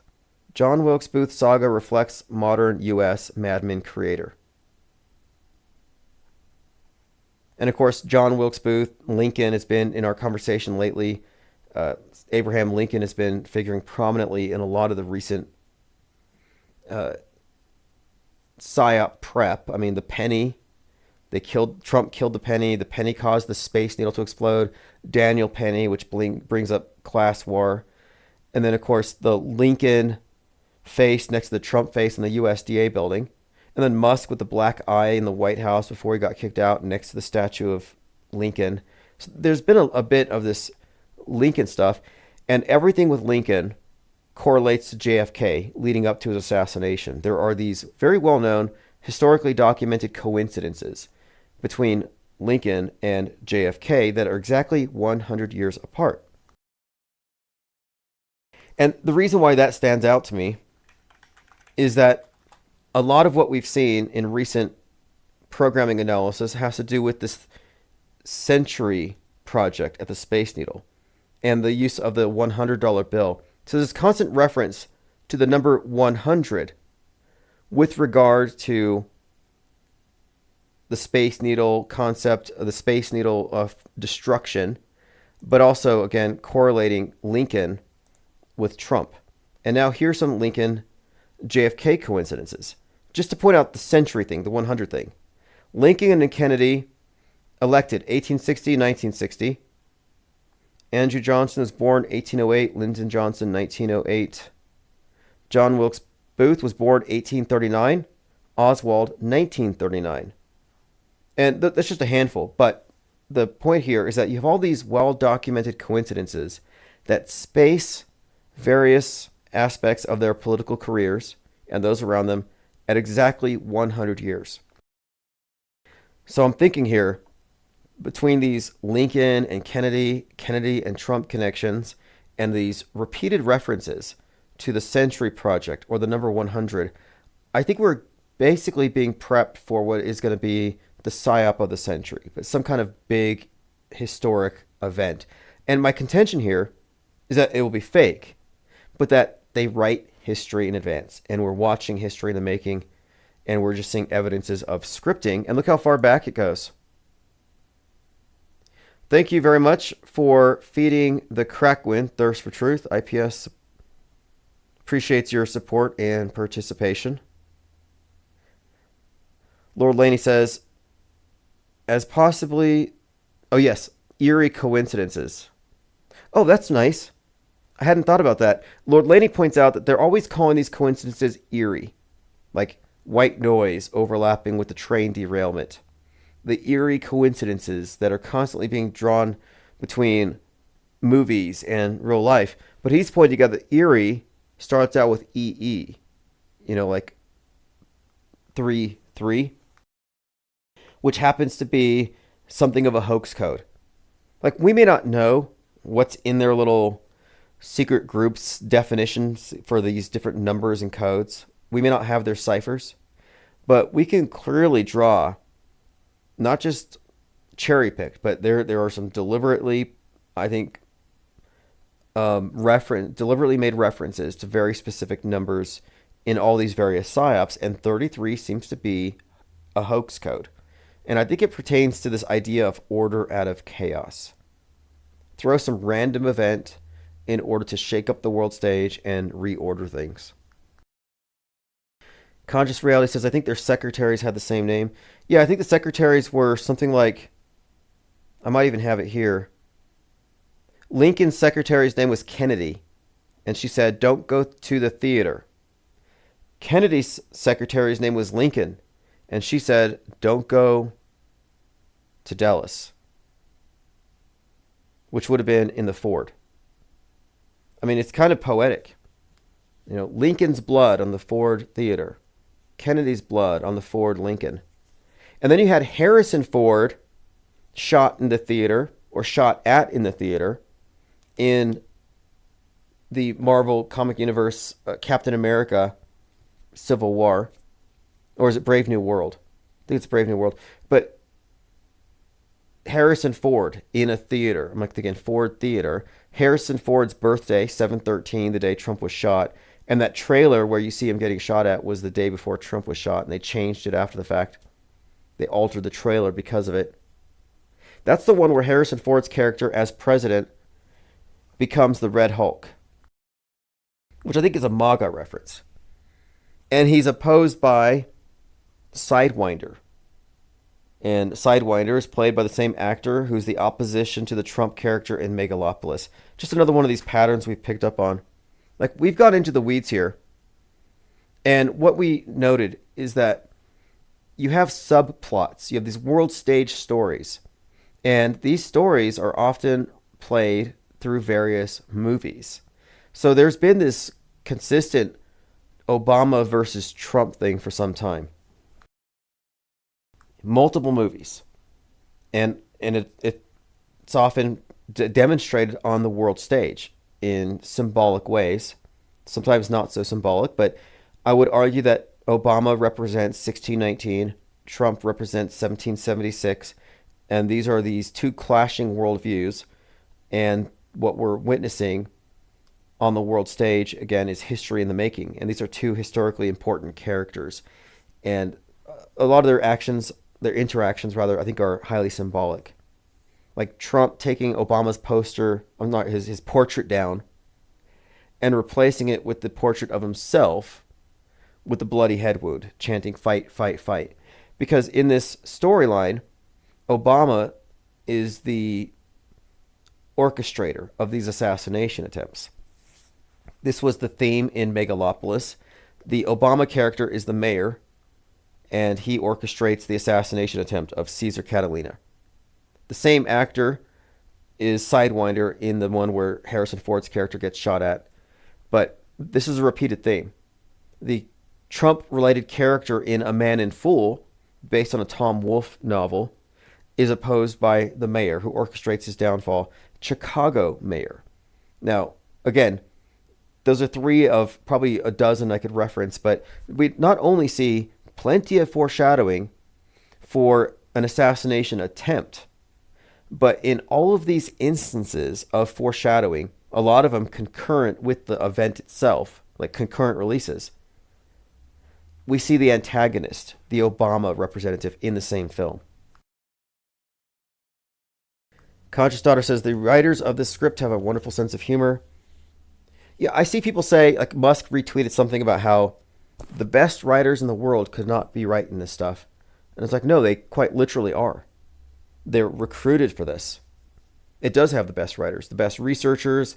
And I think their writing is, honestly, I think it's great. How they amalgamate so many different traditions, religions, myths, and they fuse it all together. It's quite brilliant. But I think it also speaks to the pre-planning. That it's not ad hoc, it's not made up as they go, but rather I think there's a broad script. And look, I wouldn't be shocked if in broad strokes it's the next 1,000 years and then 500 years and so on. And the longer the control, the longer they're planning, the greater the control that they have over us, I would imagine. I mean, it's not a difficult claim to support, to say that our history is fake. I mean, how far back do you trust history? Do you just assume, well, everything that happened as recorded in the history books is reliable, but they started faking the news in the 50s? Like, well, I don't think it works that way. Like, we can't really draw a line between it was all real and objective and then it became compromised. I think we're looking at it wrong if that's our assessment, because we can demonstrate the prevalence of the influence of fake news. So not everything's fake, but the fake stuff is the dominant influence. It's driven by the fakery. And this goes as far back as we've been paying attention. And as we retroactively analyze news, the same exists, same pattern exists. It's a formula. It's a methodology. So in other words, you pick up a history book and everything in the history book is going to reflect the mainstream version of events. Even if they acknowledge conspiracy theories as a problem usually, but they're never going to, the history book is always going to assume the objectivity of the mainstream version. And this is as far back as you can go. But if we know it's not objective, then what does it say? It says that our consensus framework, the backdrop against we all live our lives, this is intrinsically false, flawed, bent. So our history is totally bent. How far back can you trust it then? If the same people who make your news make your history. And then the second point, fake news becomes history. Every day is another page in the history book. And we've been observing this real time. This is why I call this parallel media, because we have a parallel version of events. We have another perspective of the same events. Ours is just a bit more nuanced, informed, and agnostic. But my point being, what we experience as the consensus worldview, the news as broadcast, specifically represents what a worldview monopoly wants us to focus on. So we have a very selective version of things that we agree is the real version. And this goes back as far as media goes. It wasn't like it was recently hijacked. It's not a partisan thing. It's not the liberal media. No, it's monolithic. That's the big secret. Thank you, Charlie, for feeding the crack, Gwyn. IPS appreciates your support. And also, we couldn't do this without your support. In fact, right now, there's a chance, because I'm a little behind on things, there's a chance we might be dark for a couple of days. But we'll see. I'll see if I can catch up. But at worst, it'll be a couple days before I can catch up on the internet. But if I am down, I have plans to release some pre-recorded content. My priority right now is boxing and shipping the PSYOP trading cards. So I'd like to have those done in the next couple of days. So if I'm not live tomorrow, I'm working on cards and I'm also working on a couple of other projects. I have this concept for the hoax report. So if you go to autohoax.com, I have the hoax report. And the hoax report is essentially anybody who is in this particular area of inquiry. So if you're a media skeptic and you're blogging, you're writing, you're producing videos, I will list you here at the hoax report, which you can find at autohoax.com.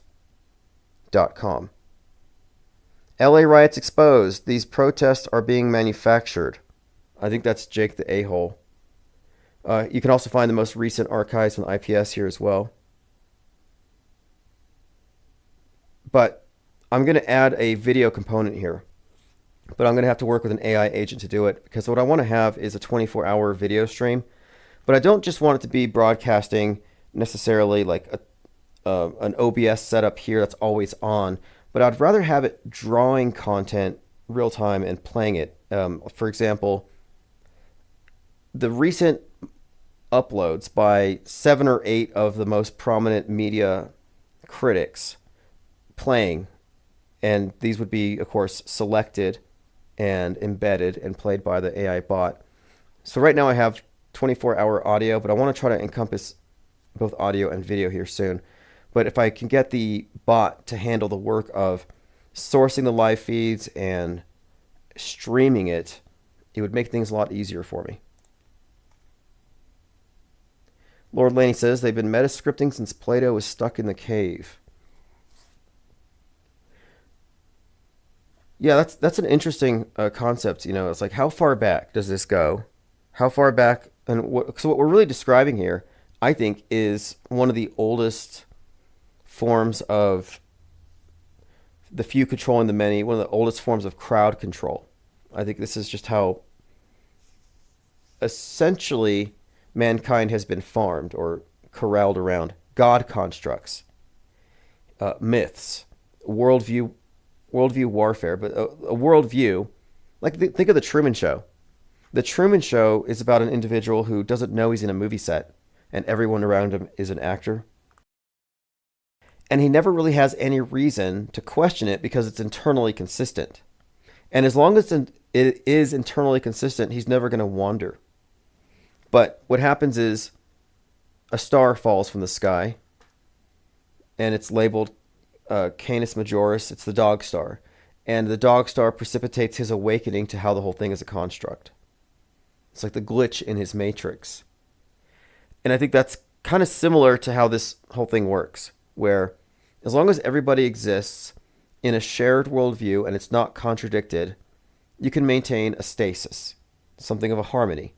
You know, at the cost of the authenticity of the experience that they're having, but for the most part, it's pretty much, I guess, satisfactory.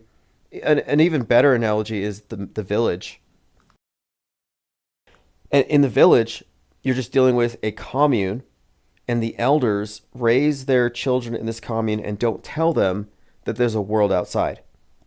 But they instead instill them with fear about what happens if you leave the village. And the elders dress up as monsters and prowl around in the woods at night to keep everybody afraid. So that's obviously a reference, I think, to PSYOPs. Yes, Angst G, it's kind of like the Drudge Report. So the hoax report is modeled off of the Drudge Report. So go to autohoax.com.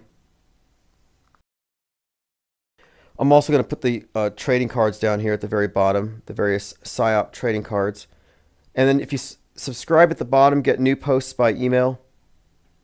So I haven't been using this to blog, but I will soon in the future. I'm actually working on that now.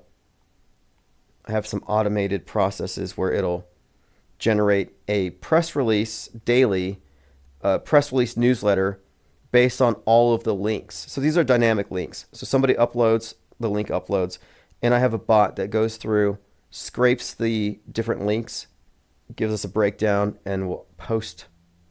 So if you want to subscribe there.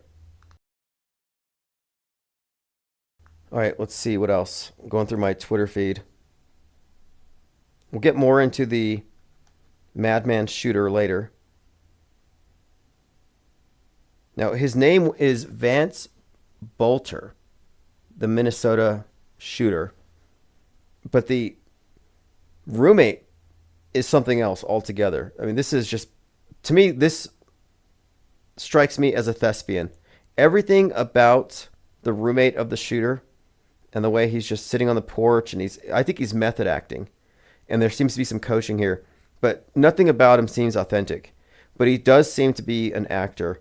And the range of emotions, the laughing, the crying, unabashedly emotive in front of a camera, like normal, regular people, I think have a bit of self-consciousness when it comes to being on national television.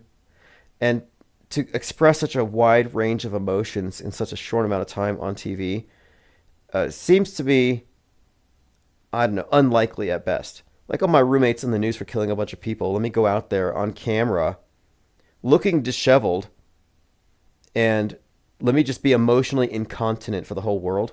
I mean, this is just bizarre. Let me play a clip. I love you guys. I made some choices, and you guys don't know anything about this, but I'm going to be gone for a while. Okay, he's crying. There's no tears, but he's hyperventilating because his roommate's going to be gone for a while. Now, he just learned his roommate just blasted a bunch of people and killed a dog. He killed a dog. And you're going to cry for him? You're going to cry for your roommate.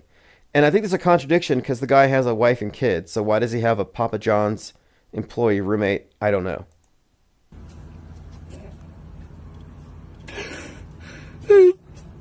Sorry. Take your time. Take your time, says the reporter. Again, this is a graduate of the Gene Rosen School of Crisis Acting. No other explanation. Maybe dead shortly. He's looking at his phone and crying. This is method acting. The hyperventilation gives it away. This is an actor. There are a few other clues here I have that to me, I think just tip me off, but yeah, I'm not buying his performance. Chinese scientists just built a robot controlled by mini human brains that they grew from stem cells. I actually support this. I might donate my brain to cyborg research and development.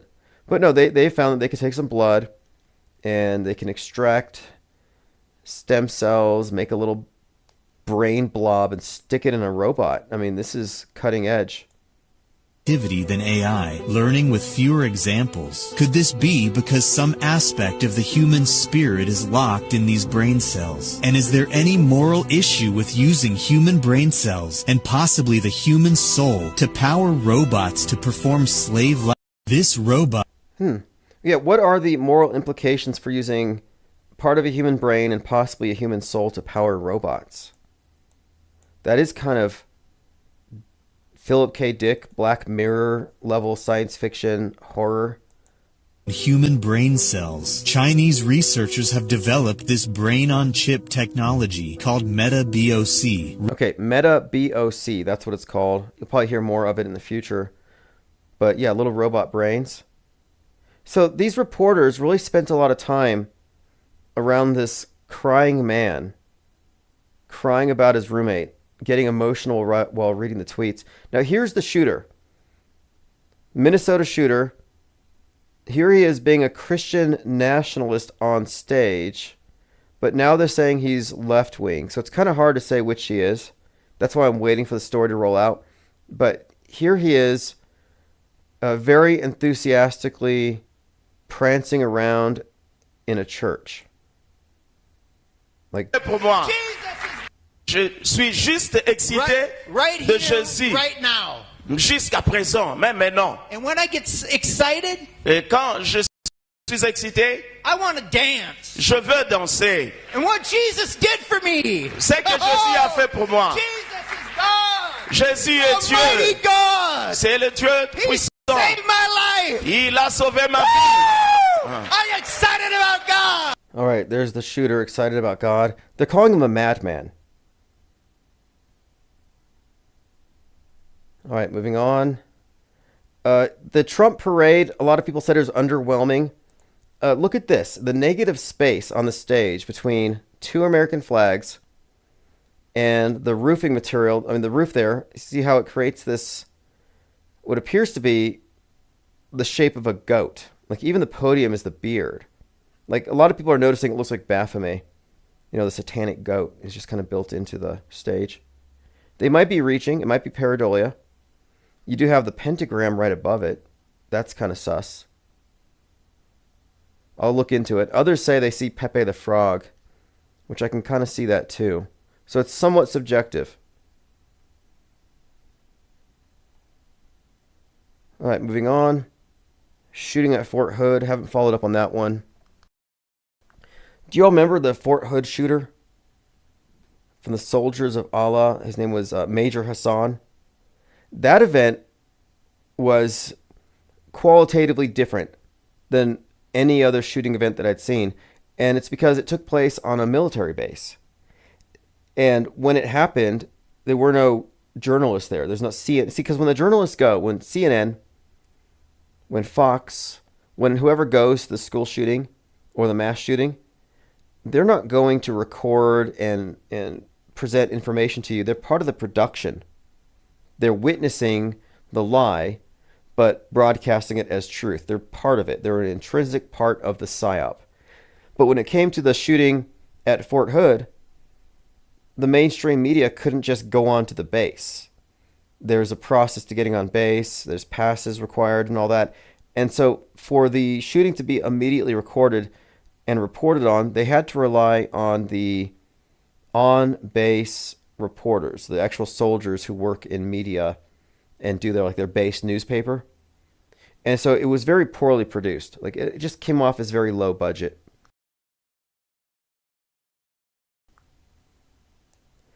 And what was that other one? There was the shooting at the mall in El Paso outside of Fort Bliss where you had this soldier who claimed that he saved a bunch of children by throwing them in a shopping cart and pushing them away from the Foot Locker as the shooter was shooting up at the Walmart. He made up this big story. And then he got called out for it. And then he went AWOL. And then he was found dead in Mexico. Do you all remember that? His name was Specialist something. I'll have to look it up. We have to do a retrospective. Where are they now on all these various actors? So breaking new photo shows the Minnesota suspect Vance Bolter attempting to gain entry to a house. They have him wearing one of these deep fake masks. Kind of looks like the one that Mike Myers wears in Halloween, which is actually, weirdly enough, William Shatner. But he's wearing an obvious mask. He's got a cop uniform. Again, this gave me Terminator 2 vibes. Shape-shifting cop and totally evil, going on a rampage, killing people. This guy had a hit list of 76 people.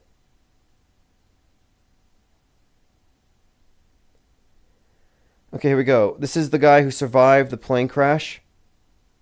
And he says, I can't explain everything. Sole survivor of Air India crash gives first-hand account of what happened. And he describes how he jumped out of the plane. Did you pull the emergency doors? No. Emergency door is broken. Yeah. My seat is broken. Yeah. Then I see the page little bit. Yeah. Then I will try to come out. Okay. Yeah, that's why. So, did the aircraft catch fire before you came out? Yes. Okay. Little bit fire. After me, I'm out. Then blast. Okay, well, so he claims that he got out of the plane, then he heard the blast. And she reiterates this, and it does seem a little puzzling. So, did anybody help you, or you after that you came out on your own? How did you jump from the aircraft? I'm not jumping. Okay. I just walk out, innit? Okay. Then ambulance coming in. You did walk out on the building, or? No, in floor. On the floor. Yes. So she seems confused because the airplane looked like it had impaled a building, but he walked out on the ground floor level. So there seems to be a discrepancy. This, to me, seems very hoaxy for a lot of reasons, but not just the 11A, the other actors surviving a similar thing, but a lot of it seems very hoaxy to me, but not the least of which, I kind of think there's something unusual about how they have this eyewitness interview with the survivor, in the hospital this soon after. I think it's a little early. I find it a little suspect. That might not be a big deal, but it's like after a mass shooting event or a school shooting event, I always find it strange when they're interviewing eyewitnesses before they've had an appointment with the police to give their account of what happened. I mean, it's supposed to be a crime scene, and here they are just showing their faces and describing things in such a way that, if anything, would compromise the case. I mean, there are so many problems with these fake events, but my take on this one is it seems very fake. There are many inconsistencies. I need more information if I'm going to take it seriously. HG says, I don't understand what is he saying. Well, he was just reiterating that he didn't have to go out the emergency door, but he just walked out of the plane. And again, it doesn't really add up. Like, how is he on the ground floor? So here I have a picture of the evil cop from Terminator, just to remind you of what he looks like. And then you have the assassin who was supposedly impersonating a cop. Politically motivated assassin. Suspect impersonated a police officer. And they claim he had a manifesto. But I've heard that claim retracted. I don't know yet. I haven't read it. Hopefully they do better this time. It's not some chat GPT AI slop, which has been the case for most of their recent manifestos. Now, this is a very important point. I'm glad this video came up. I got this clip, and it's from a show. I think it's the show that Jeranism's on, and it has to do with what I call auto believers. So, an auto hoaxer is one who presumes that something anything presented in media should be considered fake until proven real if it's an extraordinary claim, if there's some obvious propaganda motive. Like, so there are reasons to think it might be fake, but if there are some reasons, like reasonable doubt as to the veracity of the story, like if the media is reporting on anything other than the sky being blue, you should say fake until proven real. Like, that's axiomatic. Fake until proven real. The mainstream version is it's real until proven fake. Believe the headlines. Just respond and react to everything. So here we have a live stream, and there's half a dozen people talking here. And just take a listen to this person's response to rockets hitting Israel. Yeah, those things are really, man, this is crazy. Look at this fucking hit. This is badass. Hang on, let me... Wait, stop. So this guy is basically describing how, quote, badass it is, and he's watching these missiles hitting.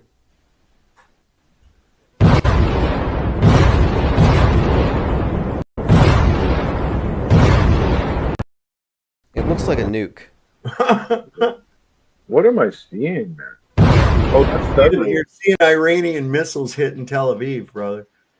Yeah, I know, but when I'm looking at it, it looks like it has like an electrical component to it, the way it's going off. Like, so they're cheering this on because they're in the political horseshoe and they take sides.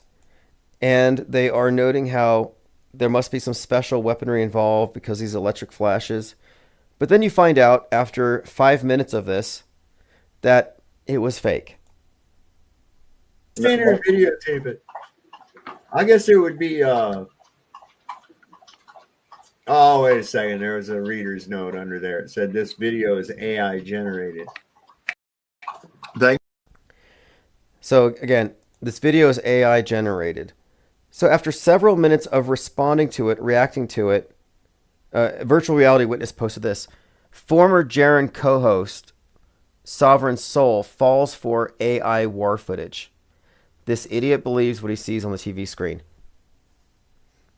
So that's kind of my point here, is that this is a passive media consumer. He saw it, it's real. No mental immune system, pure mind aids. He's just infected with a mind virus. This is happening. I'm experiencing this is real. That's the truther version of the mainstream version, the mainstream process of accepting the mainstream take on what's real. They just get their own, they do their own research, but they're just as credulous. And that's the fundamental distinction between the media skeptic and the auto believer. They automatically believe. Iran hit Israel's Ministry of Defense headquarters, the Kyra, which is the equivalent of Israel's Pentagon. I saw this and I just noted that this thing looked like a glowing space needle inside of a box. Interesting piece of architecture. But they compared it to a pentagon. What do you think of this? This is Days of Noah. Nuclear bombs do not exist. This is an 80-year psyop that keeps the world hostage. Before you ask, Hiroshima and Nagasaki were wooden cities and they were firebombed like Tokyo. Like, this to me is the main point that people lose sight of. Nukes are fake. So we have all this talk about false flags, World War III, but we kind of take the wind out of the sail when we say nukes are fake. So I operate, I think, in a different universe than the people who think these things are real. This is why I refer to them as God constructs. It's the state religion of mainstream media.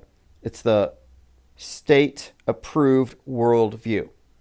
And the difference between the worldview of a believer and a non-believer is that the believer's worldview is populated by a bunch of things that don't exist. And it's because of a lack of critical thinking and a lack of skepticism. But the difference is I'm in the same world as the guy next to me, standing in line at the grocery store or something, but he believes in nukes and I don't. So we have different life experiences, different insecurities. I might not be as worried about anything. I guess my point here is that the mainstream mind is basically programmable to be reactive. Seneca, this is a quote, "Religion is regarded by the common people as true, by the wise as false, and by the rulers as useful." And that's kind of how I see it. The programmers use media in the same exact way. And the common people are just the auto-believers. As far as the wise, that would only really, I think, pertain to and describe only a small percentage of media critics. It wasn't possible to achieve full situational awareness about media fakery until relatively recently. So we should also keep that in mind. It's a new development.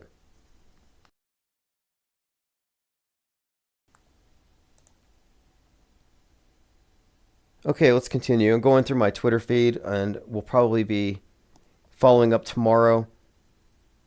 I think there's quite a lot that's going to happen in the next few hours that I think we should just wait and see. Again, breaking nuclear sniffer plane has taken off from Omaha. So they've set the stage, I think, pretty effectively. And when everybody's chanting false flag, everybody's in sync, everybody's ready to believe something. So I'm poised to not believe. Breaking, massive explosion reported just outside of Tehran. Breaking, Trump now leaving G7. So we're waiting on, I haven't watched that. Trump's, if he's done some kind of a press conference, haven't seen it yet. Justin, former Coast Guard lieutenant and sharpshooter, arrested for threatening to kill Trump. Now, Trump did ask them to evacuate.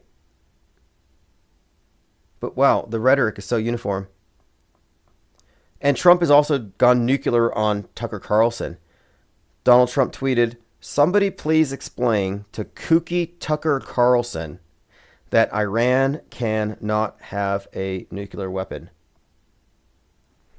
Well, Tucker Carlson falls in the category of woke right, and Trump is not. He is not. It's interesting, too, because Trump is not as extreme as his base, but he's always pandered to the extreme. I would categorize him as a demagogue, and it's all strategic, but he certainly panders. I mean, how many times did we see him dog whistle to the Q clan? You know, with a Q symbol, he would draw it. He retweets Q stuff.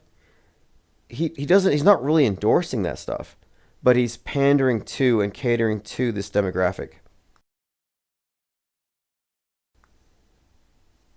Elephant Tusk says, IPS, what are your thoughts on the series of episodes of Roseanne where we're told she won the lottery and are led to believe it for a long time, but it's revealed at the end of the show that it was all a fabricated lie. I never heard that. Roseanne's funny. Now, she was beloved by many people on the woke right side of the political spectrum, and now they hate her because she's pro-Israel.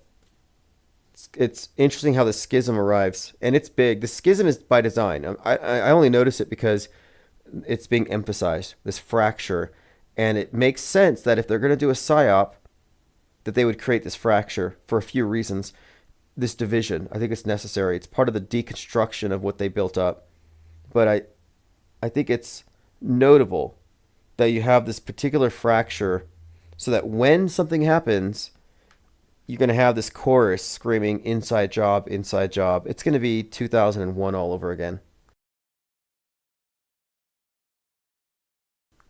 So I came across this video, and this person makes a valid point. And I'm not really going to play it because her delivery is a little kooky, but what she suggests is this. She believes that many of the people that we view as mere politicians were actually likely kidnapped in the 90s, in the early 2000s, and were groomed their entire lives to serve in the capacity of politicians. But she makes an interesting point, and she brings up a missing girl named Maura Murray and how she apparently seems to look like the adult politician Maura Healey. I'll play a short clip. Has anyone stopped to think that maybe missing children from the late 90s and early 2000s, mid 2000s, whatever, were actually kidnapped by our government and turned into politicians who will do everything that they're told? Now, I don't think she's far off with this. It reminds me of that show Utopia. We have an entire segment of the population that are on this island, and they're used for media manipulation and psyops. But I don't think things need to be that complicated. I think a lot of people are just greedy and they're easy to influence with money. The beheaded one says, I thought she had a schizo moment where she was talking just like Ye. Yeah, there was a point where Roseanne seemed to pander to that. Like the QAnon thing. She was all about QAnon and blood drinking Democrats and stuff. I don't know if she knew that QAnon is just repackaged blood libel, which is basically accusations that were said about Jews before they were said about Democrats. But no, she is decidedly pro-Israel. She's very much proud Jewish. She believes, she says that her grandparents were killed in the Holocaust or something.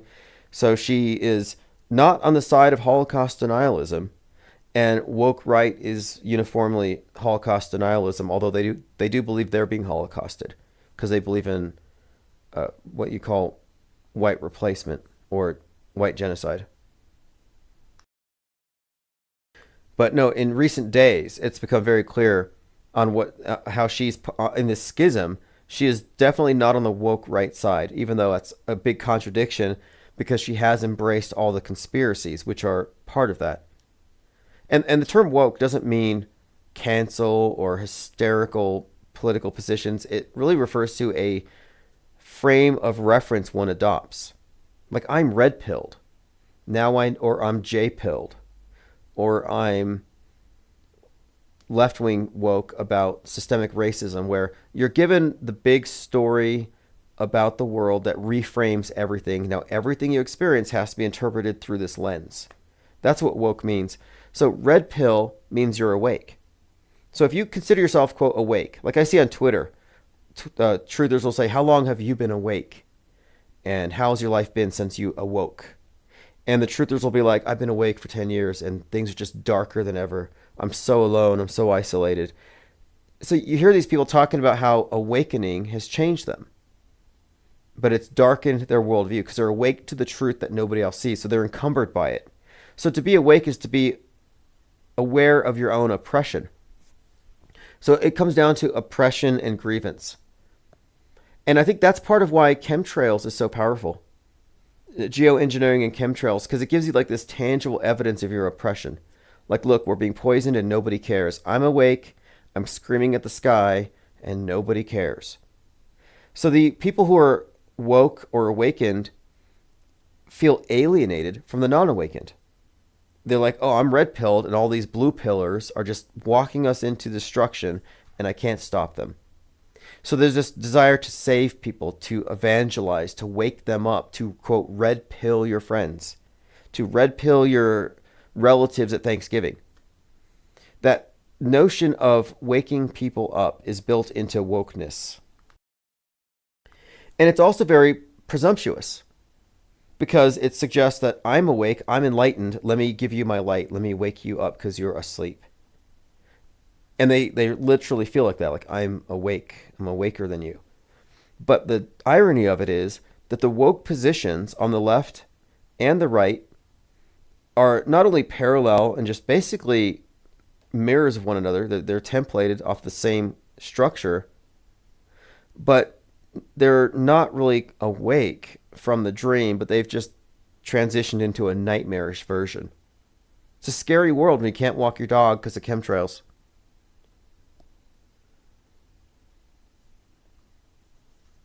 Okay, update. President Putin is considering sending Russian forces into Iran to save the regime from complete destruction.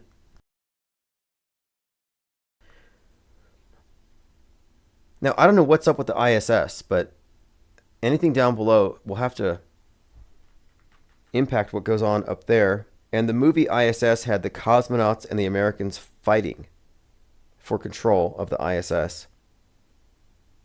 Breaking, President Trump says everyone should evacuate from Tehran immediately. Now, I haven't kept up with the news in the last couple of hours, so I'm sure this has developed, so we'll continue on this later. But look at this. Breaking, U.S. tells allies it will not join war unless Iran targets Americans. This is from Axios. Just in, Netanyahu says, today it's Tel Aviv, tomorrow it's New York. So we have a couple good examples of foreshadowing a, quote, false flag in America to justify going into war. So again, very 9/11-y build-up here. Elephant Tusk says, Tim, have you seen this psychic guy on YouTube who does psychic analysis on the characters on the world stage? It's fascinating to watch. No, I'd like to check it out. I like to watch the body language readers. That's always insightful. But no, I have not seen the psychic one. Here's what Donut said, and I agree with him here. He said, I try to warn you all with my Godzilla AI. You're seeing mass disinformation with AI. Over the next 6 months, you won't be able to tell the difference between reality and AI. This will bring the reset of the internet, in my opinion. And this is exactly what Mountainhead's about. But we've already crossed that point. We've long since crossed that point. People can't tell real from fake, not because of AI, generative AI, but because of rear screen projection, because of hyper-realistic synthetic face masks, because of basic propaganda. So we have already been deepfaked. We are collectively deepfaked. The world has already been put into a fictional universe. So this again, we could talk about AI, generative AI creating chaos. I think it's not necessarily true because we're already there. But if they can convince us it's a problem, they can control it, guardrail it, and prevent it from being used against the system. As I pointed out earlier, I'm just trying to create an app to track contrails, but label them chemtrails so I can market it to chemtrail people.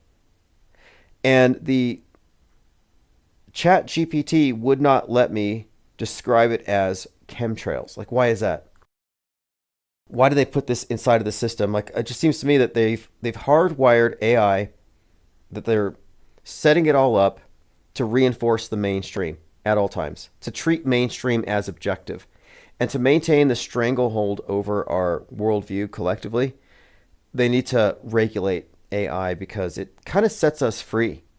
It really does. It has the potential, I think, to upset the worldview and the monopoly on it. But I think they have it under control. Everything is under control. Good morning, Marcel. The beheaded one says, shouldn't it be in support of what you're making? Well, you know, I saw this happen with DALL-E. So DALL-E comes out. It's amazing. And then somebody does this hilarious image of Mickey Mouse hijacking a plane and flying towards the Twin Towers. So, I mean, that's art. It's funny. If you don't think it's funny, you don't have a sense of humor. But as a result of that, DALL-E said that they had to lobotomize their program. Like, they basically had to put guardrails. They use the word guardrails because somebody made this horrific image.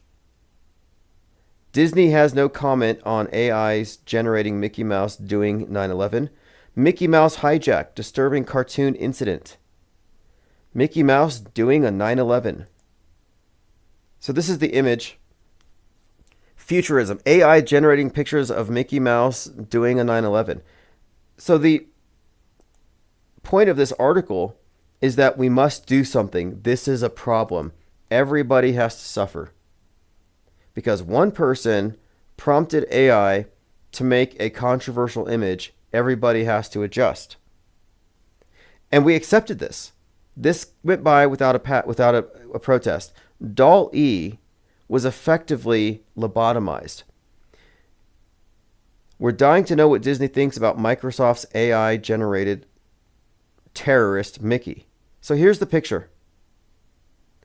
People have been using Bing's AI image generating feature to cook up an image of cutesy creatures ranging from Nintendo's Kirby to rodent Mickey Mouse perpetrating the 9/11 terror attacks. Ranging from Nintendo's perpetrating the 9/11 terror attacks. Now, as a result of this, Bing has had to confront it. It said,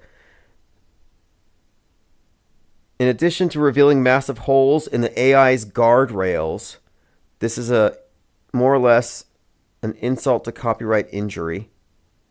Of course, legal conversations are happening behind closed doors. But the main point of it is this. Massive holes in the AI guardrails. I was using the term guardrails for some time. Way before AI came into the conversation. And I use guardrails to describe conspiracy narratives that keep people from arriving at the correct conclusions. But now they're using the term guardrails to describe AI. But the fact that they censored everybody over it is the problem. It would be like one student in the class draws a violent image with crayons, so everybody has their crayons taken away. But if you can accept the premise that this is bad, we must all adjust, well, then you just accepted disease X. You just accepted the basis for the mind virus lockdowns of the internet. Like, oh, look, this image, this person had this horrible image. Now we all have to adjust. That way, we have to collectively agree to mask our minds. That's what it comes down to. They get you to accept the premise, they see it as a problem, get your reaction, and their solution is guardrails, guardrails, guardrails. So that's what I'm looking at. The next big thing is the mind viruses that are blamed for the domestic violent terror attack will say, hey, we have to have guardrails so that people don't fall down these ideological trails that lead them deeper into extremism. Thank you very much, Marcel. He has brought 5 blue wrenches. So Alpha, Busy 56, K Swan, Linda Curtis, A-Job 2677 have all received blue titanium wrenches. Just check your front porch. You don't want the porch pirates to steal them. These are hot items.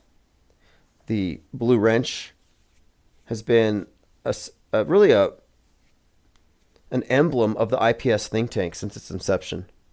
And if you don't know the history of the blue wrench,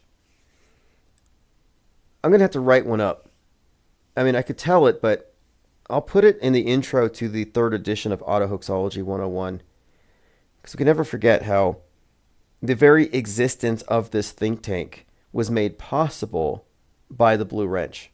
without which we wouldn't have had cohesive, coherent conversations. There'd be no standards if we had no way to enforce them. And we did have to enforce them. I mean, I think I had more than 1,000 trolls in the dungeon at one point.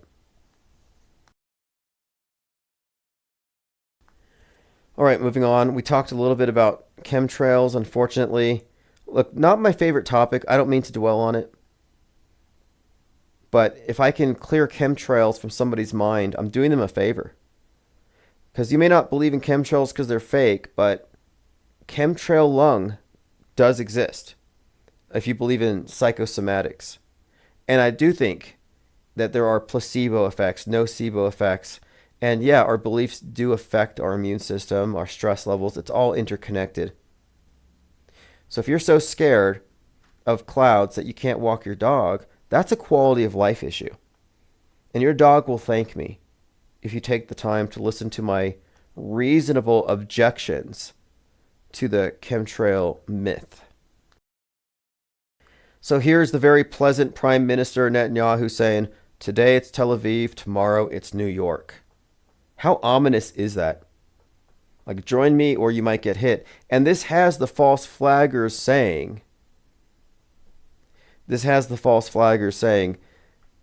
Israel's going to bomb America and blame Iran.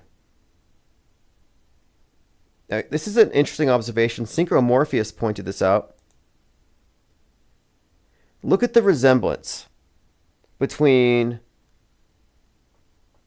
Luigi Mangione and Lee Harvey Oswald.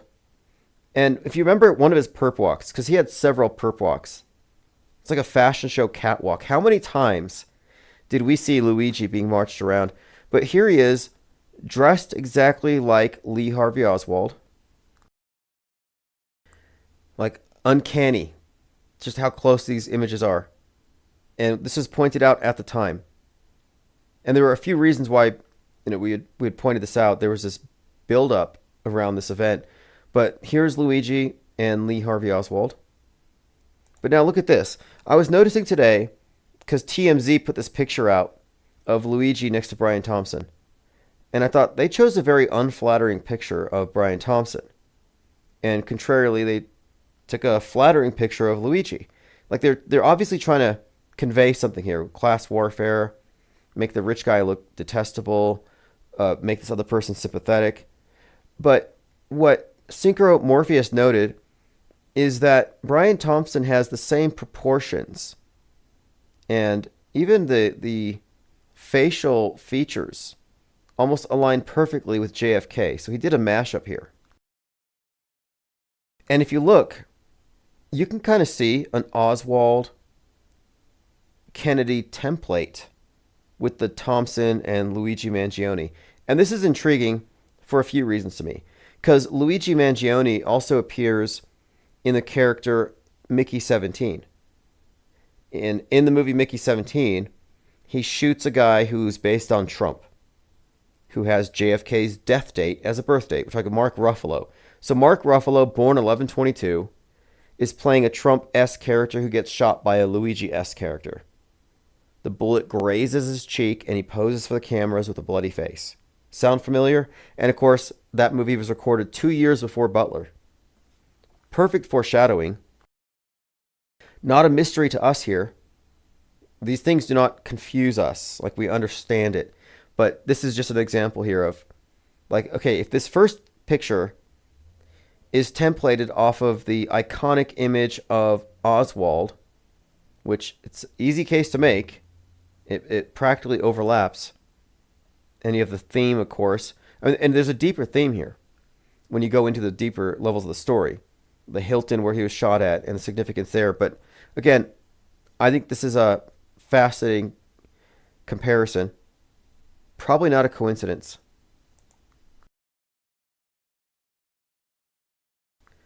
All right, moving on. A couple other tweets here. Breaking: an Israeli airstrike struck the headquarters office of Iranian state media. They were live on air. Yeah, this looks so phony to me. They're live on air. A missile hits. You see debris falling and smoke. I mean, it looks like crisis acting to me. Laura Loomer's cheering it on. This is where you get to see the psychopathy of people emerge. So Laura Loomer is one who probably, and I haven't checked, but I'd be willing to bet, that she probably criticized the fans of Luigi. Like, how can you be fans of Luigi? He's a murderer. You people are psychopaths. But here she is. When her side is doing the destruction or the killing, the mayhem, she's in favor of it. What's revealing, though, are that these are fake events. And these fake events do reveal people's character.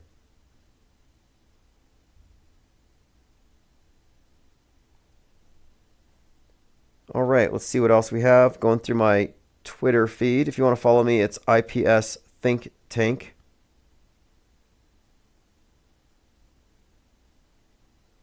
Jamarian May says recycled scripts. Oh yes, well, what don't they recycle? And the recycled scripts, these are like, it's not that they're unoriginal, but they build on stuff. Like, when I really picked up on what I call the meta script, I was just noting how it seems like the major events of 2020 were quite literally modeled off of the events of 1968. And there's a ton of 1968-2020 correspondences that seemed to be uncanny at first. And then I realized something is like middle of 2020, there are so many overlaps that my thinking was, okay, clearly they found some narratives that were powerful. People who lived through that can compare it to this. So I saw it as good script writing. But it became clear to me when Trump started saying, when the looting starts, the shooting starts, and then he was accused of borrowing lines from segregationists in the late 1960s, I thought, okay, either Trump is being fed these lines, he's provoking on purpose, and he doesn't know the meaning, or he's, I mean, it's one or the other. Either he just said it, which I doubt, or he was fed these lines. But regardless, these lines were obviously connected to segregationists in the late 1960s. So I thought, why would Trump's people let him use such a statement, so inflammatory? But perhaps it was the fact that the script was recalling 1968 and putting these characters in these roles. You know, even the term coronavirus was coined in 1968, but there were dozens of things that were overlapping at the time, sometimes to the day. And it's good story writing, you know, to recycle, to borrow, and to get people to make these comparisons, to reference these previous events. And I think that's what they're doing with Trump, making these associations with Kennedy. You know, they're trying to create maximum impact.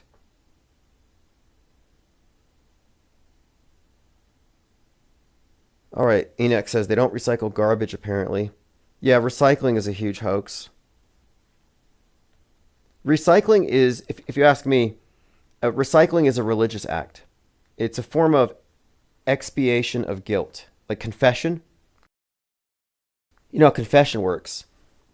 You do a bunch of bad things during the week, good choices, bad choices, and you inform God about your bad choices. And you're aware of your bad choices, and now that you've acknowledged it, you can make better choices, and then you just put a little money in the collection basket, you're good to go. Well, how does recycling work? Well, you consume a bunch of stuff. Everything you buy reflects a decision that you made, a choice. All of your good choices are those that are recyclable because you're conscientious. You're deciding on sustainability. So when you go to the recycling bin, you're essentially confessing your bad decisions versus your good decisions. You're making up for your bad decisions, but you're showing Gaia that you're cognizant of your actions.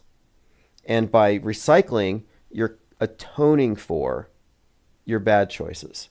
You're balancing out your carbon footprint, which is kind of like original sin. You know, you're all a blight. You're all essentially, I mean, I hate to say it like this, but you are a tumor on the body of Gaia. From the moment that you're born until you die, you are bad for the environment. So the least you can do is clean up after yourself, recycle a bit. And connecting this to a religious practice of confession is really not a stretch. Because if you go to NBC's climate confessionals, they have a whole website where you can confess your climate sins. And I often talk about how we have a replacement religion with new God constructs. And I would argue that recycling does, in fact, for the atheistic believer in Gaia and climate change eschatology, that recycling does actually represent an authentic form of confession, and that it recognizes a form of sin that one can atone for. But it is definitely a religious thing. So here was the news from a few hours ago. Trump ordered the National Security Council to assemble and be on alert after he leaves the G7 headed for D.C. And then the Drudge Report has this sigil on their site right now. This is they have a couple of sigils that represent their God constructs. The recycling sigil, the 3 arrows, is the one for the god of the earth, Gaia. This symbol, the radioactive symbol, this is the sigil. This is the seal of the God construct known as the atomic bomb. But these are God constructs, and if you ask me, that's what their whole purpose is. Replacing the traditional concepts of God. But this is a god of war and destruction. And you see they just put this up on Drudge Report. Very triggering for some people. You see this and it means the world's about to end. Or Seattle's about to get Oppenheimered. Now, Netanyahu mentioned today Tel Aviv, tomorrow New York. I don't think they would do New York again. For a lot of reasons. I just don't think it would have the same gravitas. I think New York's already done it. Nobody would care. However, Seattle makes a lot of sense. And this is where the Space Needle fits into this big picture. Because the Space Needle, symbolically, as a historic monument or landmark, and as an icon, it checks all the boxes that the One World Trade Tower would check off. Whether you're looking at it as an icon or a symbol. So I would think that if there is a, quote, false flag, which, of course, it's not a false flag, but if there is an event that's going to be termed a false flag, it will likely be, in my opinion, Seattle, far more than a New York. So we have nuclear sniffers, supposedly. Massive explosion reported just outside of the capital city of Tehran. We'll follow that story later. A lot of people are forecasting, oh, look at this. Just in, China calls its citizens to leave Israel immediately. Interesting times. Certainly does seem to track, though. It does certainly seem to track with the mainstream entertainment of the day. Cubstar says Seattle was called New York, right? Yeah, I do think that Seattle was originally in New York. And I think the West Coast, the whole West Coast, it's symbolic as well. I think there's some symbolism here for this upcoming, the next big 9/11ing event. I think there's a lot of symbolism built into the West. And we've talked about this extensively. But the West sinking, the West as the outlier, destroying all the systems that affect the global commons, as epitomized by Elon Musk with his mind junk and space junk. But the West, which has enabled rich individuals to disrupt entire systems. And the last straw is cyberspace. Musk is ruining cyberspace. That's how it's going to be interpreted.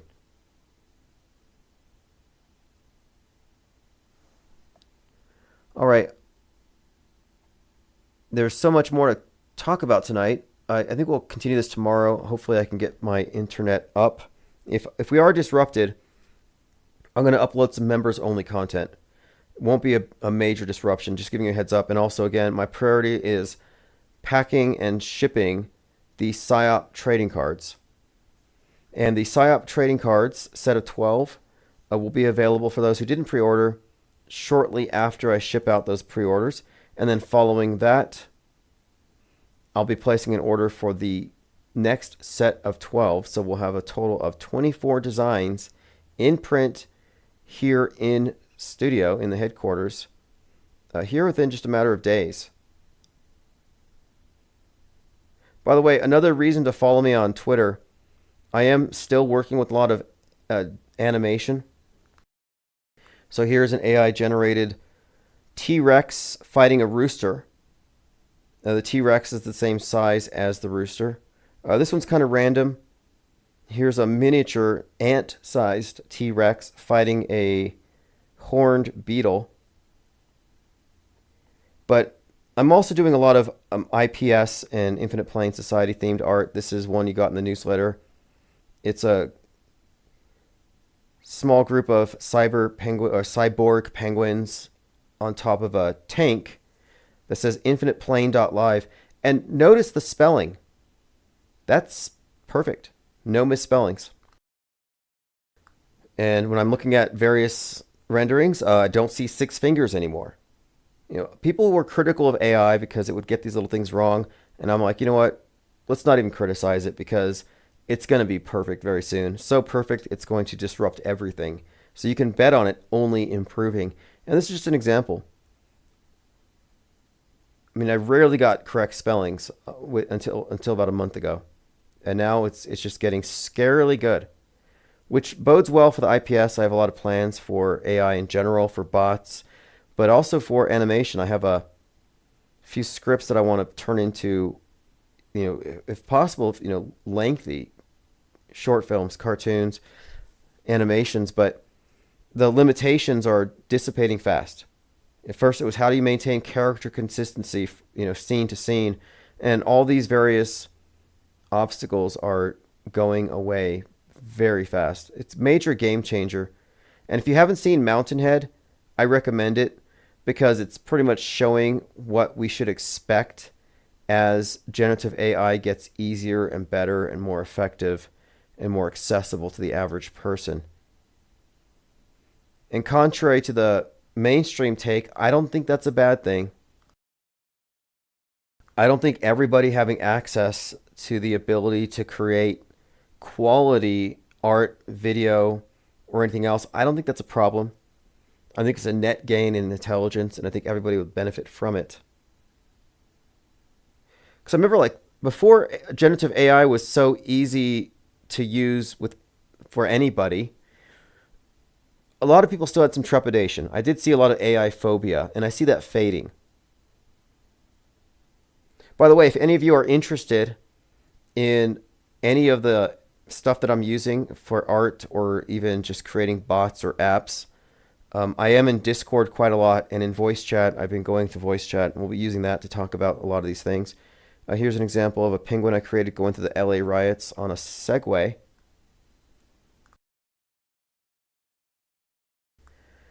All right, well, hopefully by tomorrow we'll have some interesting plot twists. I know we've all been fed a steady diet of what people would term nothing burgers. And I'm not hoping for a, quote, something burger. You know, I'm not hoping for the world to end.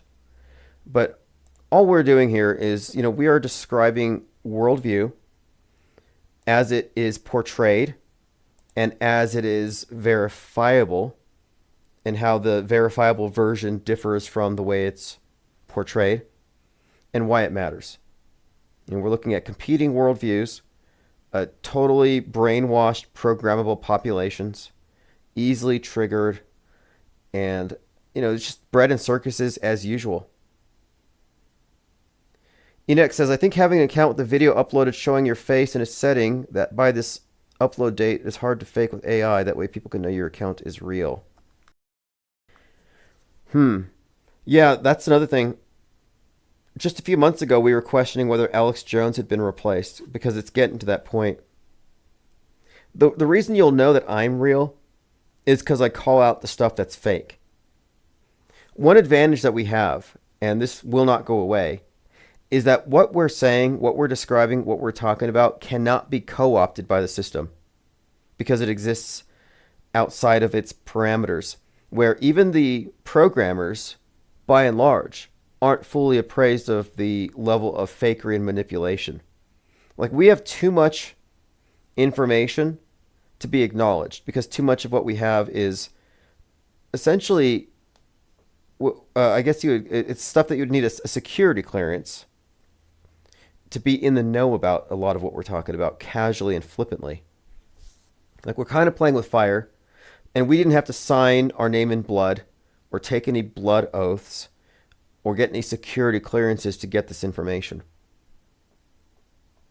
But as long as we're covering things from the off-world stage perspective, that's pretty much enough to keep us from being co-opted. They can't touch this stuff. Do you think that Candace Owens can talk about the space station being fake? No, she can talk about the moon landing being fake. But why not the space station? Well, it's because that would involve people who are right now in the space station. It would involve people right now who could be held accountable. It's a little safer to talk about a psyop from 60 years ago. And they have to play it safe because that's their job. Their job is damage control, guardrailing, corralling minds. They're shepherds for the sheeple. All right, thank you for joining. This is Chief Crow Auto Hoax, or GTFO. We'll continue this tomorrow.